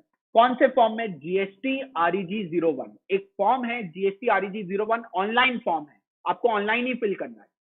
याद रखिए फॉर्म्स में आपको रटवा दूंगा, आप बस ध्यान से सुनिए। अगर आप जीएसटी में रजिस्ट्रेशन कराने के लिए लाइबल हो गए हो तो 25/6 बोलता है आपके पास क्या होना चाहिए, पैन कार्ड। और कितने दिनों में एप्लीकेशन करनी है, 30 डेज। जिस दिन भी आप लाइबल हुए वहां से 30 डेज में आपको रजिस्ट्रेशन कराना है। कौन से फॉर्म में एप्लीकेशन करोगे, फॉर्म जीएसटी आरईजी 01। कौन से फॉर्म में एप्लीकेशन करोगे, फॉर्म जीएसटी आरईजी 01 में। क्लियर, जैसे ही आप जीएसटी आरईजी 01 फाइल करोगे, ऑनलाइन फॉर्म फाइल करना है, आपको एक एक्नॉलेजमेंट आ जाएगा जीएसटी आरईजी 02 में। फिर से सुनिए, मान लीजिए मैं जीएसटी में रजिस्ट्रेशन कराने के लिए लाइबल हूं, तो मुझे कौन सा फॉर्म भरना है, जीएसटी आरईजी 01। पैन कार्ड मेरे पास होना चाहिए। मैं जैसे ही जीएसटी आरईजी 01 भरूंगा, मुझे एक ऑनलाइन एक्नॉलेजमेंट आ जाएगा। कौन से फॉर्म में, जीएसटी आरईजी 02 में, है ना। कंप्यूटर मुझे एक ऑनलाइन एक्नॉलेजमेंट दे देगा, जो जीएसटी डिपार्टमेंट है वो मुझे एक ऑनलाइन एक्नॉलेजमेंट दे देगा कि आपने एप्लीकेशन फाइल कर दी है। अब जैसे ही मैंने फॉर्म भरा 01 में, मेरे को एक्नॉलेजमेंट मिल गया 02 में, बराबर। क्लियर, 02 में एक्नॉलेजमेंट मिल गया। अब मेरा ये जो जीएसटी आरईजी 01 है, ये जीएसटी ऑफिसर के पास जाएगा। किसके पास जाएगा, जीएसटी ऑफिसर के पास। और जीएसटी ऑफिसर को मिलेंगे 3 वर्किंग डेज, 3 डेज नहीं है, मतलब सैटरडे संडे एक्सक्लूड हो जाएगा। 3 वर्किंग डेज। तो मैंने अगर फ्राइडे को फाइल किया है तो सैटरडे संडे तो चला गया, मंडे ट्यूसडे वेडनेसडे। ठीक है, मैं एप्लीकेशन करूंगा जीएसटी आरईजी 01 में, पैन कार्ड मेरे पास होना चाहिए। जैसे ही मैं जीएसटी आरईजी 01 में फाइल करूंगा, मुझे तुरंत 10-15-20 मिनट बाद एक्नॉलेजमेंट मिल जाएगा जीएसटी आरईजी 02 में। जैसे आपने एग्जीक्यूटिव या फाइनल में जीएसटी अपना इंस्टीट्यूट में रजिस्ट्रेशन कराया तो आपको एक एक्नॉलेजमेंट आ गया, वैसे ही आप जीएसटी आरईजी 01 में जब फाइल करोगे तो आपको 15-20 मिनट में एक एक्नॉलेजमेंट आ जाएगा जीएसटी आरईजी 02 में। अब आपका ये जो जीएसटी आरईजी 01 फॉर्म है, एप्लीकेशन फॉर रजिस्ट्रेशन, ये जाएगा जीएसटी ऑफिसर के पास। और जीएसटी ऑफिसर को कितने दिन मिलेंगे, 3 वर्किंग डेज आपके इस फॉर्म को चेक करने के लिए। अगर ऑफिसर ने कोई गलती नहीं मिली, है ना, 3 वर्किंग डेज में ऑफिसर ने ढूंढा, देखा 01 आपका चेक किया और उसको कोई गलती नहीं मिली, तो वो आपको रजिस्ट्रेशन सर्टिफिकेट दे देगा। कौन से फॉर्म में, जीएसटी आरईजी 06 में। ऑफिसर आपको रजिस्ट्रेशन दे देगा कि आप जीएसटी में रजिस्टर्ड हो गए। कौन से फॉर्म में, जीएसटी आरईजी 06 में। लेकिन अगर 3 वर्किंग डेज में ऑफिसर ने चेक किया आपका फॉर्म और उसको गलती मिली, है ना, कि भाई आपके फॉर्म में तो गलती है, आपने कम डिटेल्स दी है, आपकी पूरी डिटेल्स हमको नहीं मिली है, तो वो आपको नोटिस इशू कर देगा। क्या इशू कर देगा, नोटिस।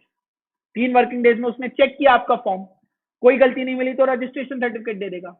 अगर गलती मिली तो वो आपको क्या दे देगा, नोटिस, कि भैया मुझे फर्दर इंफॉर्मेशन, क्लैरिफिकेशन या डॉक्यूमेंट चाहिए, अगर आप ये नहीं दोगे तो मैं आपको रजिस्ट्रेशन नहीं दूंगा।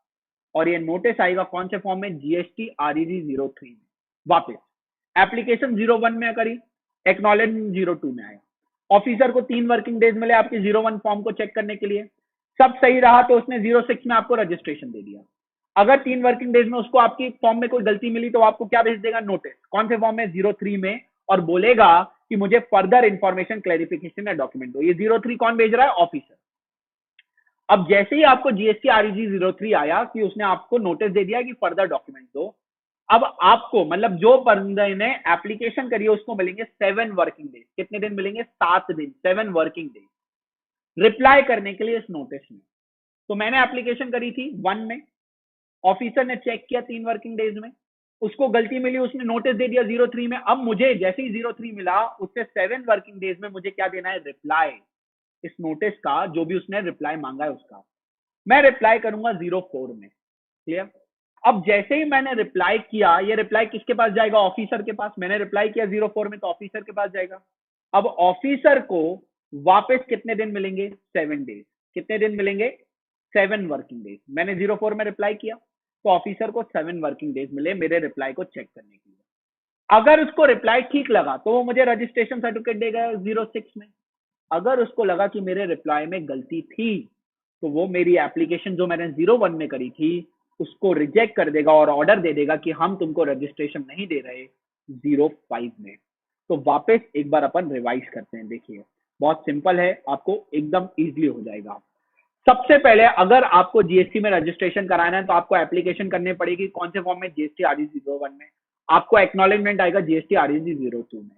जैसे ही आप एप्लीकेशन करोगे ऑफिसर को कितने दिन मिलेंगे, 3 वर्किंग डेज चेक करने के लिए। सब सही लगा तो वो आपको रजिस्ट्रेशन सर्टिफिकेट दे देगा जीएसटी आरईजी 06 में।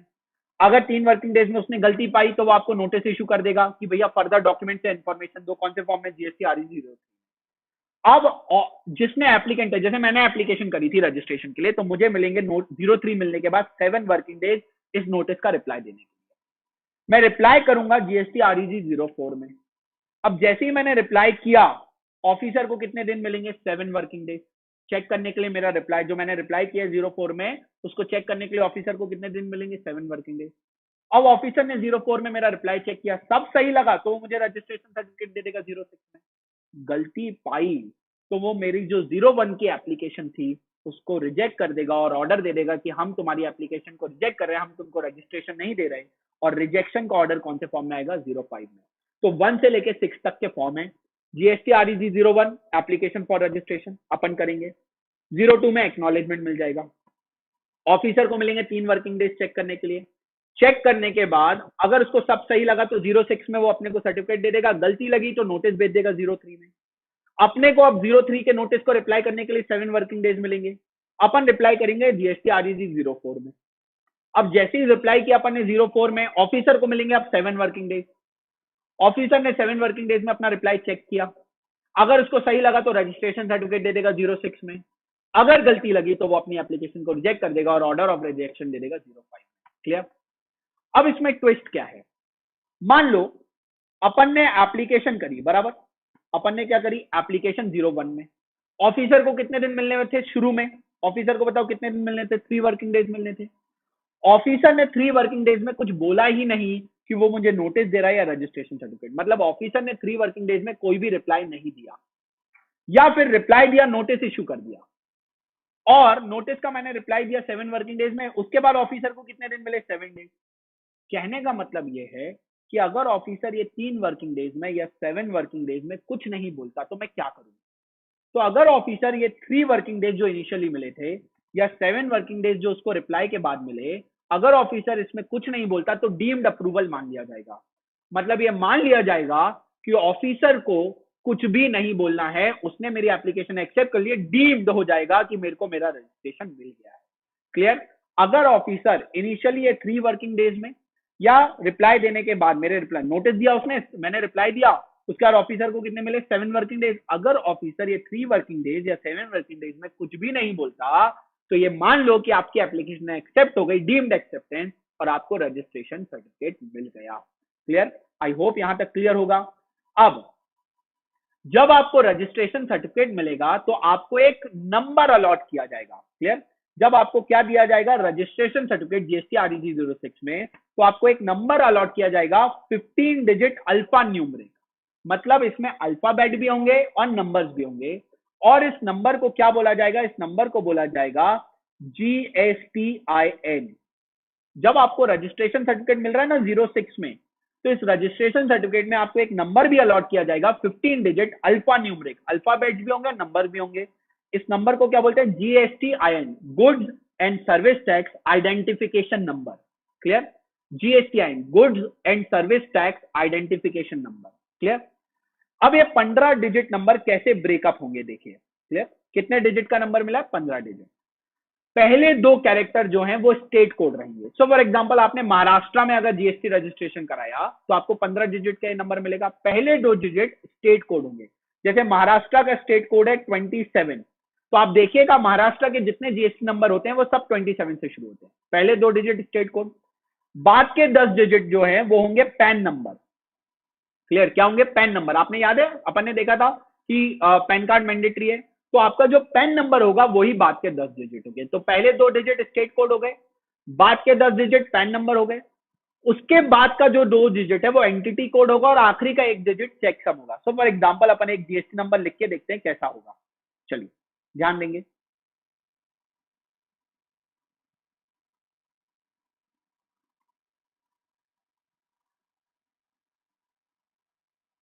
लेट्स से अगर आपने महाराष्ट्र में जीएसटी रजिस्ट्रेशन कराया तो आपको GSTIN मिलेगा, है ना? GSTIN मिलेगा कितने डिजिट का? 15 डिजिट अल्फा न्यूमरिक। क्लियर? तो कैसे शुरू होगा? पहले दो डिजिट क्या होंगे? मैंने बोला स्टेट कोड, तो महाराष्ट्र का 27। बाद के 10 डिजिट क्या होंगे? Pan card. तो लेट्स से ABCDE 1 2 3 4 F, ये हो गया मान लीजिए पैन कार्ड नंबर।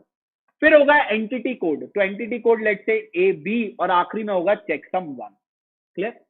तो ये आपको 15 डिजिट का रजिस्ट्रेशन नंबर मिल जाएगा। तो जितने लोग भी जीएसटी में रजिस्टर्ड होंगे उनको हमेशा 15 डिजिट का एक नंबर मिलेगा, GSTIN, goods and service tax identification number.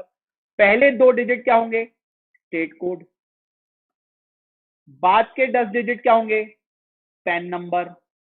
Next दो digit check sum, sorry, next two digit entity code और आखिरी का एक डिजिट चेक सम। क्लियर?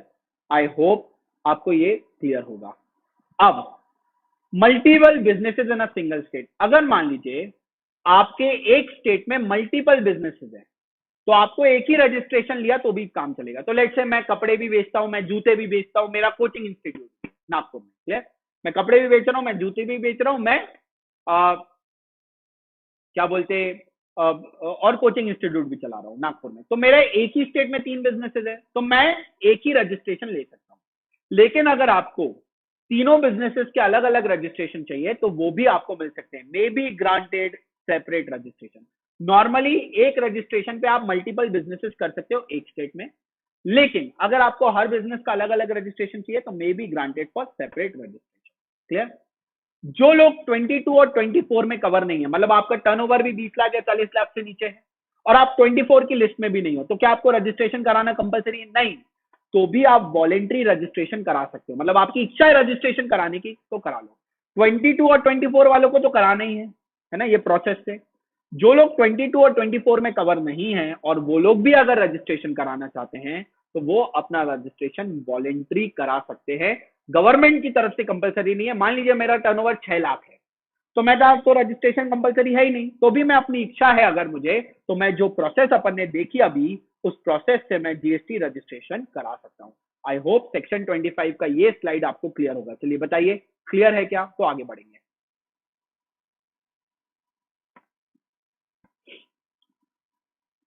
चलिए बोलिए क्लियर है क्या?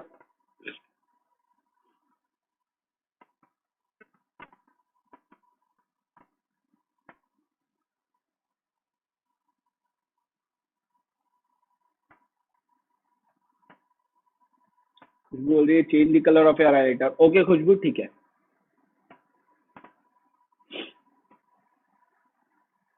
क्या सेक्शन 25 क्लियर है? Okay good. ठीक है, फॉर्म्स आपको याद करना पड़ेंगे क्योंकि फॉर्म्स याद करना आपको बहुत जरूरी है। अदरवाइज दिक्कत होगी क्योंकि एग्जाम में फॉर्म्स आते हैं। क्लियर? चलिए गुड, ठीक है। सेक्शन 25 सबको क्लियर हो गया, गुड। आगे बढ़ते हैं।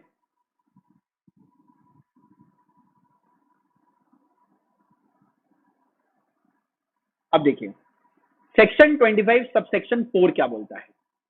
लेट्स से केस 1, महाराष्ट्र में मेरे दो बिजनेसेस हैं और मैंने दोनों के सेपरेट रजिस्ट्रेशन करा के रखे हैं। क्लियर? महाराष्ट्र में मेरे दो बिजनेसेस हैं, वैसे तो आप एक ही रजिस्ट्रेशन पे दोनों बिजनेसेस कर सकते हैं, लेकिन अभी अपन ने देखा था कि अभी अपन ने जस्ट देखा कि क्या बोला गया कि अगर आपके multiple businesses in a single state है तो आप सिंगल रजिस्ट्रेशन से काम चला लो, may be granted separate registration. तो लेट से मेरे महाराष्ट्र में कपड़े का भी बिजनेस है और यूटेंसिल्स का भी बिजनेस है, ठीक है, कपड़े भी बेचता हूँ यूटेंसिल्स भी बेचता हूँ, तो मैं एक ही रजिस्ट्रेशन से काम करा सकता हूँ, लेकिन मेरे अगर सेपरेट रजिस्ट्रेशन लेना है तो मैं ले भी सकता हूँ। तो देखते हैं क्या हुआ यहाँ पे। देखिए लेट से केस 1 25(4) क्या बोलता है। महाराष्ट्र में मेरे दो बिजनेसेस थे तो मैंने दोनों बिजनेसेस के अलग अलग रजिस्ट्रेशन कराए, रजिस्ट्रेशन 1 रजिस्ट्रेशन 2। लॉ बोलता है भले ही एक्स लिमिटेड के ये बिजनेस एक्स लिमिटेड के ही हैं दोनों, क्योंकि दोनों बिजनेसेस के रजिस्ट्रेशन कैसे हैं अलग अलग, तो लॉ के लिए इन दोनों बिजनेसेस को अलग अलग पर्सन माना जाएगा। तो अगर आप एक ही स्टेट में है ना, अगर आप एक ही स्टेट में मल्टीपल रजिस्ट्रेशन ले रहे हैं तो हर एक रजिस्ट्रेशन को डिस्टिंक्ट पर्सन माना जाएगा। मतलब मेरे अगर एक कपड़े का बिजनेस है और एक बर्तन का बिजनेस है, यूटेंसिल्स का बिजनेस है, मैंने कपड़े के बिजनेस का रजिस्ट्रेशन अलग लिया, यूटेंसिल्स के बिजनेस का रजिस्ट्रेशन अलग लिया, तो ये भले ही मेरे बिजनेस है लेकिन इन दोनों बिजनेसेस के लिए लॉ के लिए ये दोनों बिजनेसेस डिस्टिंक्ट पर्सन माने जाएंगे। ये हुआ केस 1। केस 2, मेरा महाराष्ट्र में एक बिजनेस है, एमपी में एक बिजनेस है। अभी अपन ने देखा सेपरेट रजिस्ट्रेशन, हर स्टेट में आपको अलग अलग रजिस्ट्रेशन देना पड़ेगा। तो मेरा रजिस्ट्रेशन 1 हुआ महाराष्ट्र में, रजिस्ट्रेशन 2 हुआ मेरा एमपी में। भले ही ये दोनों बिजनेसेस मेरे हैं, मैं ही हूं इन दोनों बिजनेसेस का मालिक, बट क्योंकि दोनों के रजिस्ट्रेशन कैसे हैं अलग अलग, तो इन दोनों को भी डिस्टिंक्ट पर्सन माना जाएगा। मतलब आपके अगर 10 बिजनेसेस हैं और आपने 10 के 10 बिजनेसेस के अलग अलग रजिस्ट्रेशन लिए, तो लॉ की नजर में ये 10 बिजनेसेस 10 अलग पर्सन है, भले ही चलाने वाला एक हो। क्लियर हुआ क्या? बताइए। चलिए 25 सब सेक्शन 4 क्लियर है क्या? बोलिए, तो आगे बढ़ेंगे। चलिए जल्दी बताइए 25(4) कि भाई मल्टीपल रजिस्ट्रेशन लोगे तो हर एक को क्या माना जाएगा? डिस्टिंक्ट पर्सन माना जाएगा।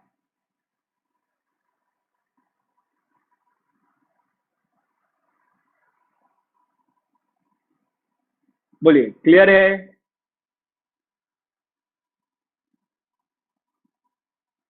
ओके, स्वप्निल बोल रहा है यस सर, विशाल बोल रहा है यस सर, बाकी लोगों को क्लियर है क्या? चलिए ओके ठीक है, सौम्या बोल रही है यस, स्वांजलि बोल रही है यस, ओके गुड, ठीक है। सो 25(4) अपने को क्लियर हो गया।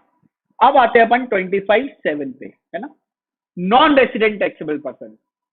मान लीजिए किसी नॉन रेसिडेंट टैक्सेबल पर्सन है, कोई इंडिया के बाहर आया है बिजनेस करने इंडिया में, ठीक है, वो गुड्स या सर्विसेज देगा। क्लियर?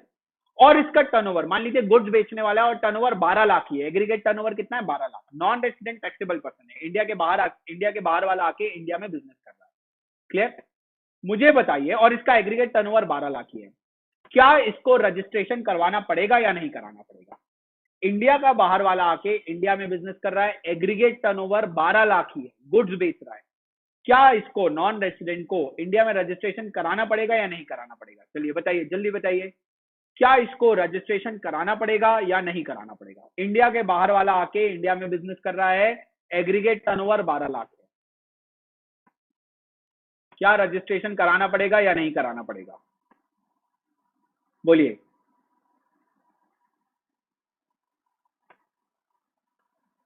अमीशा, पूर्वी बोल रही है कराना पड़ेगा, अमीशा बोल रही है करवाना पड़ेगा, विशाल बोल रहा है करवाना पड़ेगा, गुड। क्यों? क्योंकि इसका नाम कहां पर है? इसका नाम है बेटा सेक्शन 24 में। सेक्शन 24 बोलता है नॉन रेसिडेंट टैक्सेबल पर्सन अगर आप हो तो भले ही आपका टर्नओवर 20 लाख 40 लाख के ऊपर हो नीचे हो, हमको कोई मतलब नहीं है, आपको रजिस्ट्रेशन कराना पड़ेगा। तो अगर नॉन रेसिडेंट टैक्सेबल पर्सन अपने आप को इंडिया में जीएसटी में रजिस्टर करना चाहता है तो अपन लोगों को एप्लीकेशन करनी थी कौन से फॉर्म में? इंडिया वालों को एप्लीकेशन करनी थी कौन से फॉर्म में? जीएसटी आरईजी 01 में। नॉन रेसिडेंट के लिए गवर्नमेंट ने अलग से फॉर्म बनाया, जीएसटी आरईजी 09। क्लियर? कौन सा फॉर्म बनाया? GST REG 09। याद रखिएगा, आप और मैं जीएसटी रजिस्ट्रेशन कराएंगे तो कौन से फॉर्म में कराएंगे? जीएसटी आरईजी 01 में। याद है अपन ने देखा था प्रोसेस में। लेकिन अगर नॉन रेसिडेंट रजिस्ट्रेशन कराना चाहता है तो नॉन रेसिडेंट रजिस्ट्रेशन के लिए जो एप्लीकेशन फॉर्म है वो कौन सा फॉर्म है? GST REG 09। क्लियर? अपन लोगों को कितने दिनों में रजिस्ट्रेशन कराना था? 30 डेज में। बराबर? अपन ने अभी एक स्लाइड में देखा था कि कितने दिनों में रजिस्ट्रेशन कराना? तो 30 डेज में, और अपनी एप्लीकेशन होती थी 01 में। लेकिन नॉन रेसिडेंट को बोला गया तुम्हारा जो एप्लीकेशन तुमको रजिस्ट्रेशन के लिए करना है वो कौन से फॉर्म में करना है? जीएसटी आरईजी 09 में करना है, और वो भी बिजनेस शुरू करने के 5 दिन पहले तुमको एप्लीकेशन कर देनी है। मतलब इनको बिजनेस शुरू करने के बाद नहीं करनी है। नॉन रेसिडेंट इंडिया आया, उसको मालूम है मैं बिजनेस शुरू करना चाहता हूं, लेट से वो बिजनेस करना चाहता है 25 तारीख से, तो उसको 20 तारीख को ही जीएसटी आरईजी 09 में रजिस्ट्रेशन के लिए एप्लीकेशन कर देनी पड़ेगी। क्लियर? समझा क्या? बताइए। नॉन रेसिडेंट का क्लियर है क्या? एप्लीकेशन फॉर्म जीएसटी आरईजी 09 है, और कितने दिन पहले, बिजनेस शुरू करने के कितने दिन पहले उसको एप्लीकेशन करनी है? 5 days prior to the commencement of business. चलिए बोलिए, जल्दी बताइए, क्लियर है क्या नॉन रेसिडेंट टैक्सेबल पर्सन का? आपको और मुझे करनी है जीएसटी आरईजी 01 में। Clear? Non resident taxable person को करनी है जीएसटी आरईजी 09 में। बताइए क्लियर है कि नहीं? ओके, कुछ बोल रही है? यस। बाकी लोग बताइए, चलिए जल्दी जल्दी, क्या क्लियर है क्या? कुछ बोल रही, करवाना होगा बराबर।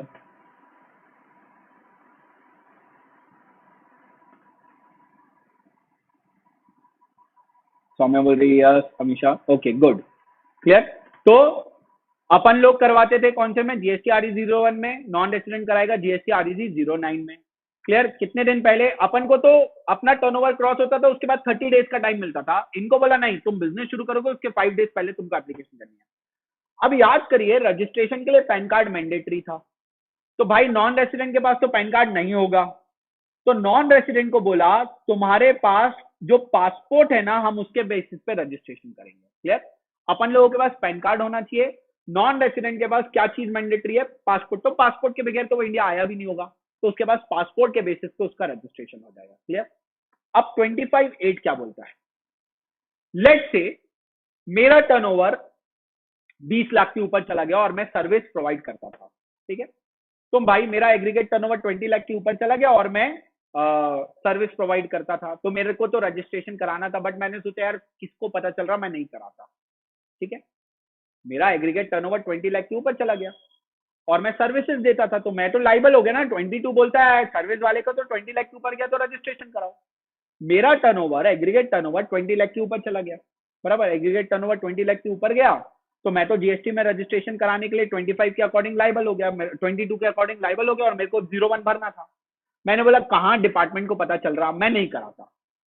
और जीएसटी डिपार्टमेंट को पता चल गया कि मैं जीएसटी में रजिस्ट्रेशन करवाने के लिए लाइबल था, लेकिन मैंने नहीं करवाया। क्लियर?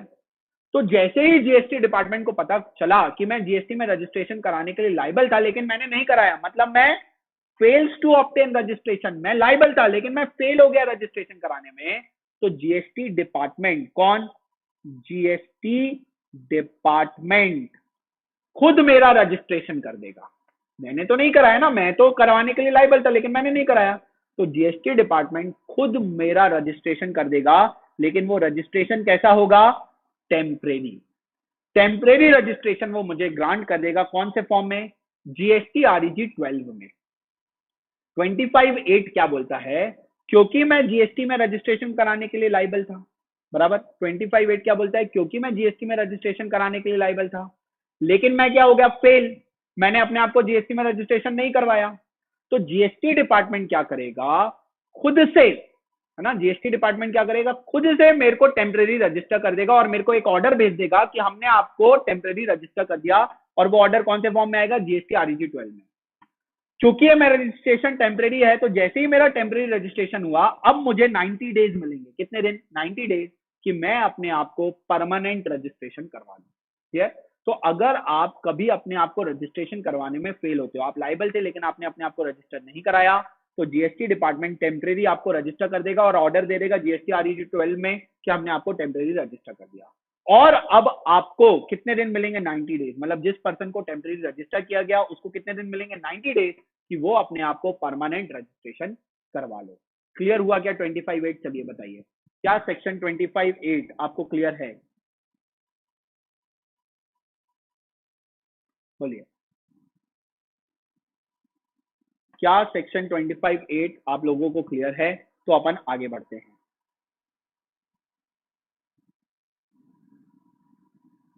बताइए, क्या 25(8) क्लियर हो गया है?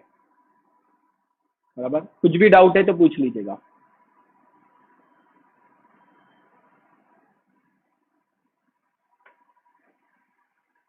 Okay good. रिद्धि बोल रही यस, ऋतुजा बोल रही यस। प्राची सर, ये कौन नॉन रेसिडेंट एक्चुअल पर्सन के लिए भी है क्या? आ, ये नॉन रेसिडेंट तो देखो बिजनेस ही नहीं शुरू कर पाएगा, बराबर। तो नॉन रेसिडेंट के लिए तो कोई मतलब ही नहीं है। नॉन रेसिडेंट को बोला है कि तुम तो बिजनेस ही नहीं शुरू कर सकते, तुमको तो पहले रजिस्ट्रेशन कराना है ना। और अगर वो नहीं भी करवाएगा तो फिर तो उसको अरेस्ट हो जाएगा वो। तो ये नॉर्मली जो इंडिया के लोग हैं उनके लिए है। क्लियर? क्लियर हुआ प्राची? Okay good. ठीक, अब आगे 25(9). अब 25(9) क्या बोलता है? 25 subsection 9, agency of United Nations organisation है ना, जितनी भी यूएनओ की एजेंसीज हैं, मल्टीलेटरल फाइनेंशियल इंस्टीट्यूशन है, या कोई भी काउंसलेट और एम्बेसी ऑफ फॉरेन कंट्रीज है। तीन लोगों की बात कर रहा है। कौन से तीन लोगों की बात कर रहा है? देखो, एक तो यूनाइटेड नेशंस यूएनओ जो है उनकी एजेंसी, मल्टीलेटरल फाइनेंशियल इंस्टीट्यूशंस जो है, क्लियर, और फॉरेन कंट्रीज जो फॉरेन के एम्बेसडर्स या काउंसलेट्स होती है ना, अमेरिकन काउंसलेट, फिर यूरोप की काउंसलेट, यूएस की काउंसलेट, जितने भी काउंसलेट्स इंडिया में है, उनको बोला है आपको भी रजिस्ट्रेशन कराना पड़ेगा। कौन कौन को? यूनाइटेड नेशंस ऑर्गेनाइजेशन की एजेंसीज को, मल्टीलेटरल फाइनेंशियल इंस्टीट्यूशन जो मल्टीलेटरल फाइनेंशियल इंस्टीट्यूशन और जो एम्बेसीज और काउंसलेट्स है फॉरेन कंट्रीज, इनको बोला है अगर आप लोग इंडिया में हो, ये तीन लोग अगर इंडिया में हैं, तो इनको भी रजिस्ट्रेशन कराना पड़ेगा। कौन से फॉर्म में? फॉर्म जीएसटी REG 13 में इनको एप्लीकेशन करना पड़ेगा। नॉन रेसिडेंट को करना था 09 में, अपन को करना है 01 में, ये लोगों को करना है 13 में। अब अपन ने पढ़ा था कि जैसे ही आप जीएसटी में रजिस्ट्रेशन करते हो, रजिस्ट्रेशन सर्टिफिकेट आता है और GSTIN मिलता है। लेकिन इन तीन लोगों को, है ना, इन तीन लोगों को यूनिक आइडेंटिफिकेशन नंबर मिलेगा, इनको GSTIN नहीं मिलेगा। ये तीन लोगों को क्या दिया जाएगा? Unique identification number. क्लियर? तो agency of UNO, multilateral financial institution जो फॉरेन बैंक्स वगैरह हैं, फॉरेन फाइनेंशियल इंस्टीट्यूशन है वो, और काउंसलेट्स और एम्बेसीज ऑफ फॉरेन कंट्री, ये तीन लोग अगर इंडिया में हैं तो इनको भी जीएसटी में रजिस्ट्रेशन कराना है। कौन से फॉर्म में? जीएसटी REG 13 में, एप्लीकेशन 13 में होगी, रजिस्ट्रेशन हो जाएगा और रजिस्ट्रेशन के बाद इनको कौन सा नंबर मिलेगा? Unique identification number. GSTIN नहीं मिलेगा, क्या मिलेगा? Unique identification number. क्लियर? तो क्या सेक्शन 25(9) आप लोगों को क्लियर है? फिर आगे बढ़ेंगे।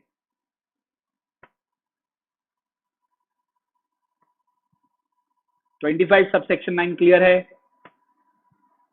बताइए।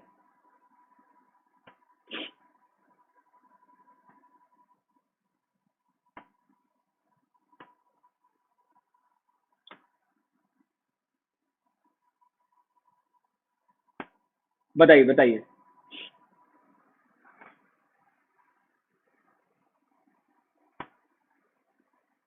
ओके गुड, ठीक है, क्लियर हो गया है 25(9). चलिए, आज अपन आज का एक लास्ट सेक्शन और देखते हैं। क्लियर? देखते हैं कौन सा? सेक्शन 26, बहुत छोटा सा सेक्शन है, ठीक है। और फिर आज अपन आज का सेशन यही वाइंड अप करेंगे। आप इसको आज रिवाइज कर लीजिएगा, बचे हुए 4 सेक्शन अपन कल कवर करेंगे। ठीक है, सेक्शन 26 क्या बोलता है? जो लोगों ने जीएसटी पढ़ा हुआ है उनको पता है कि जीएसटी में CGST एक्ट है, SGST एक्ट है, UTGST एक्ट है और IGST एक्ट है, बराबर।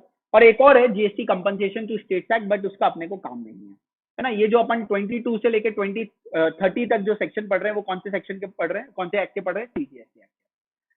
तो क्या मुझे हर एक एक्ट में अलग अलग सेपरेट रजिस्ट्रेशन कराना पड़ेगा? मतलब CGST में अलग, SGST में अलग, UTGST में अलग, IGST में अलग, या किसी एक एक्ट में मेरा रजिस्ट्रेशन हो गया तो ये मान लिया जाएगा कि बाकी एक्ट में भी हो गया?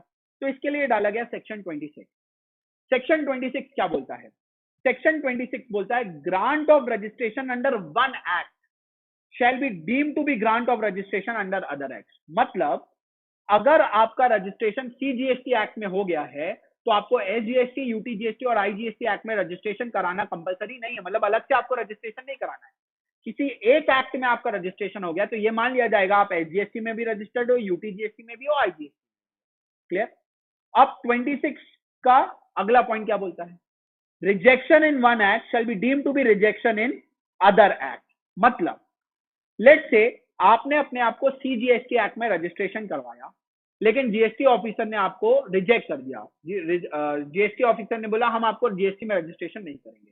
तो किसी एक एक्ट में अगर आपका रजिस्ट्रेशन रिजेक्ट हुआ तो बाकी के एक्ट में भी मान लिया जाएगा आपका रजिस्ट्रेशन क्या हो गया? रिजेक्ट हो गया। सो 26 एग्जाम पॉइंट ऑफ व्यू से बिल्कुल भी नहीं है, सिर्फ जनरल नॉलेज के पॉइंट ऑफ व्यू से है।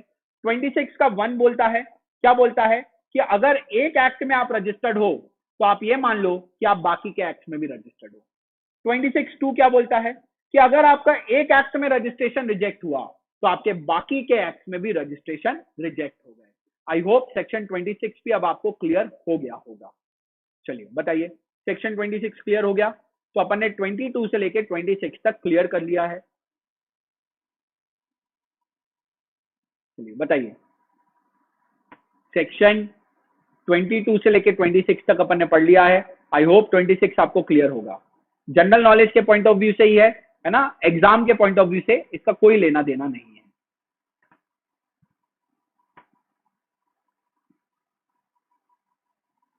बताइए, चलिए क्लियर है 26?